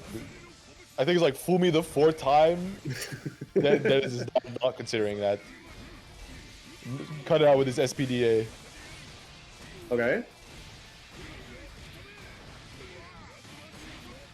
Yeah, don't want to tech into it.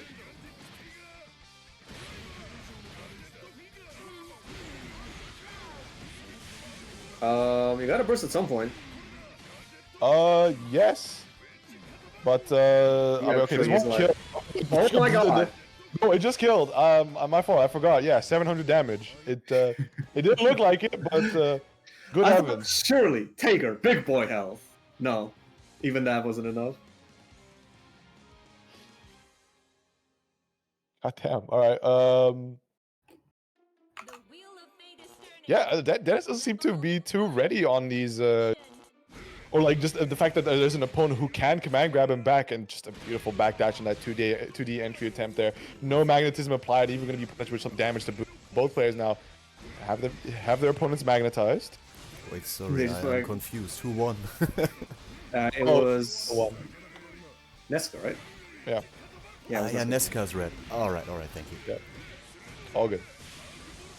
Oh wow, that's a cool little pick on the spark bolt. Yeah, just like this damage is kind of cool. The no tech. Into the reset. It was like opportunities to try and get out there, but Nesca showing the final trick in his grappler book. Oh, bye. We'll go flying.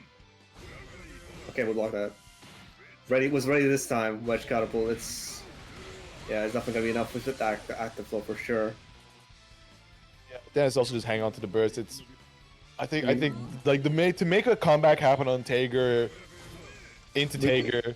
We've seen Dennis do it, but yeah, it's against such a volatile character. It's like it's rough. It's needlessly complex. Okay, Rising JA actually hitting on standing Tiger there. Oh, With punish. yeah, interesting. Blocking his overhead, IB. Spark Bolt, both players magnetized now. 5D connects, bring it back to you. Okay, now just Gadget Finger. Oh my god, the jump scare standing 720. Busta. It looks so weird, dude, just doing like next to no damage. Tries to go for the backdash again, but this time Dennis is ready with the punish. RC for the kill. Yeah, this should definitely be enough. Blue beat, but ends up working out. Just looked at it, I was like, hey, that was pretty cool. I'll try it. Action.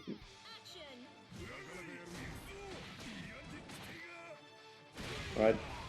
First blood goes to Nesca. What the? Oh, if he picked that up, that'd be tied, but that was a 6A. Pretty greedy. Yeah, overhead blocked. Oh, slammed. What's it gonna be? J2C into the RC immediately. Catching Dennis on an attempt to punish it. Beautiful Spark Bolt there. Just wants to keep the damage pushing a little further. 4K already, my goodness. And oh! Counter 3C, yeah, that's a burst. And tries to make something happen with Spark Bolt RC. We saw it work earlier, but not this time. Yeah, I mean, Spark Bolt RC into 2D is just a way to freely enter, but there is the Emerald Taker Buster. Nessica just really on a tear right now. 2-0, one away from the set. Mm-hmm.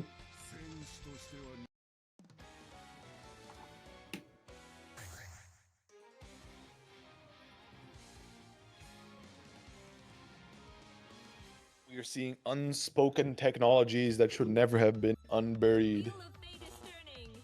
Rebel 1. Action. Alright, what we got? They're about to handshake each other, but Dennis was just a little quicker on the draw. Oh, a little error there. Nevertheless, has escorted Nessica successfully into the corner. The magnetism has expired, but the 5D barely connecting plus frames. Possibly catching Nessica on what he believed might have been an IB punish. Uh-oh. Uh-oh. I think you're dead. You definitely are. You don't burst. Okay, you do burst this. Okay, what are you cooking, Okay. Nesca? Why are you cooking this? Yeah, why? Why do you make this thing? Why do you make things so needlessly difficult for yourself? Maybe he wanted to do tech overdrive, but even then, that's a risk. The air stall baiting out the 2C. Snatched up. Yeah, the delay. Very nice. Snatched up. Hat trick? Nah, Oh, goes- goes to B. How much magnetism he has as well in this entire combo, and now he's reapplying and bringing it back to the other side. What's the 5C? And yeah, the delay confirm into the Spark Bolt is going to be very nice. Just look at the damage is already piling up. 5K. Oh, never mind. Eat this 5K instead. Let's look at running the active flow timer off the super as well. Be able to get to that 60% at least. So going into the reset point with 60%, should be getting a burst towards the tail end of the round. Yo, whoosies? With the 5C? With the 5D? Oh. Air hit 5C, this is pain.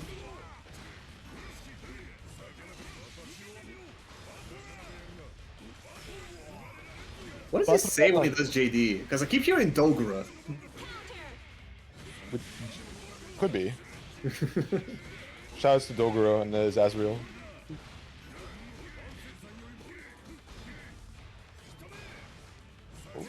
Oh, tries to OD to the 5C from downtown and again! Do it again! Do it again!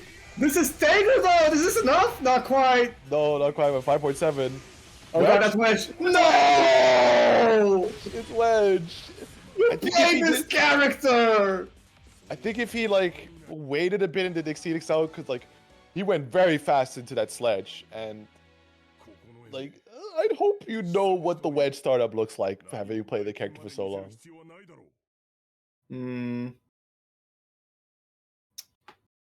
I mean, I'm pretty sure you could just done Rising JB or something for guaranteed. Yeah, anything else, really. Anything but button. Alright, they're wasting no time going straight into the next set. Is Nessica sticking on Taker?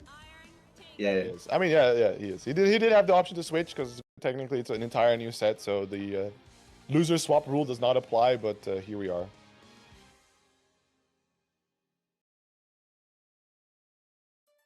The Wheel Bro, they're touching tips. Fingertips. Oh, yeah. Okay, good. What do you think I said? I will not speak. Otherwise, I'm in very big trouble.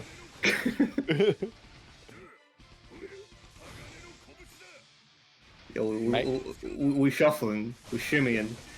Oh, Sparkle ends the neutral. Ukitimiro. Oh.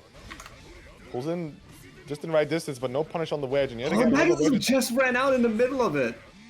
I guess it worked out to Nessica's favor, because I don't think that wedge would have pulled him in close enough, so there might have been another opportunity for Dennis to get a punish in. And tier 2A, Spark Bolt! Oh my god, that sucked him in from so far. Yeah, and just look at this damage already, though. Just something like Spark Bolt or just raw Atomic Collider, see, is just so much hurt. These? Oh, the 5B, who are you sledging? Point him out.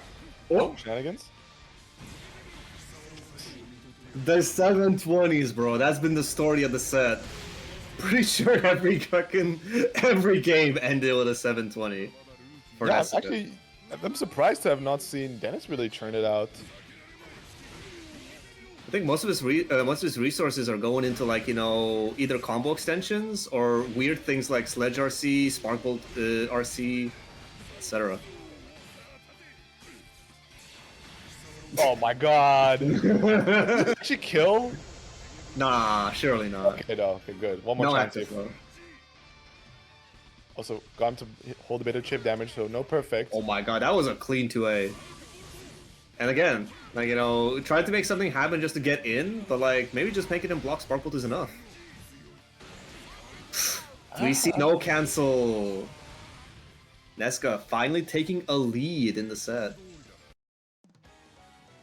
It's hard to say for sure where the value lies in Spark Bolt. I'm not too against using it with RC, right, just to get in his face and try to do something with it, because at the same time, right, like, we've established that just simply applying magnetism on your opponent and the Tager mirror is a bit of a risk, because then they could suddenly use your attempts to vacuum them to instead invuln through and get get something going.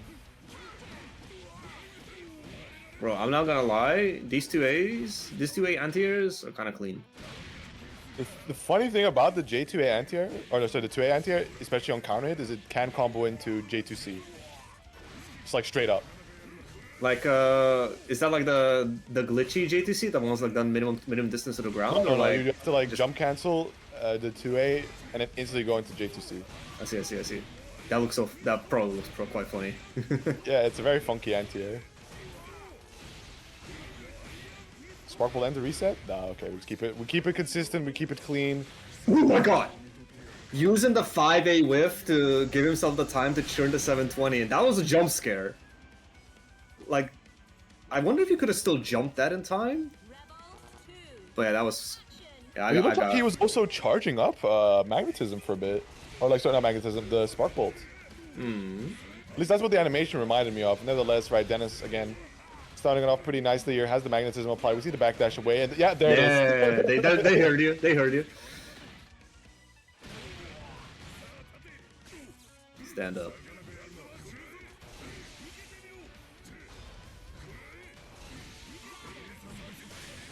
RC for the quick low. Burst baited. Jebaited, long have we waited, the roll through into, wow, okay, caught him jumping there, so gonna be a level 1 CT. Unfortunately, not the greatest amount of damage off of that, but the backdash into the SPD.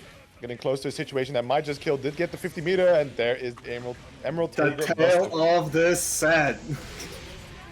Is he put a challenge on himself? I'm gonna end every round with the 720. I'm gonna end at least one round per game on an Emerald Tager Buster.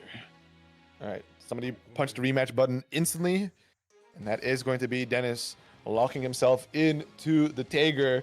It's going to have to make a 3-game comeback happen, but unfortunately, with what we are being shown so far, it's not too likely, as you mentioned before, right? Like, Nessica gets to use that 50 meter. It's like, it's kind of the reverse of what we saw with Nessica using... Anyways, it's the inverse of what we saw Nessica, or like how Nessica was using meter Dennis versus how Dennis is now using meter into Nessica, which is a lot of it used to just win neutral and pressure, and Nessica just gets to cash out. Pretty much. Yeah. So many funny interactions this set, man. Wedging the wedge, backdashing to 5D, Emerald the take Lamala 720. Oh my goodness, and that is going to be Nessica now on set point here against Dennis. Both players with their burst available. Can Dennis make something happen, or he may also just be checked out? It's man, I'm just getting absolutely clowned on in this mirror match. Oh my god. 5D gaming. He's trying it. Yeah, the problem is only one of you is magnetized. It's such a disadvantage.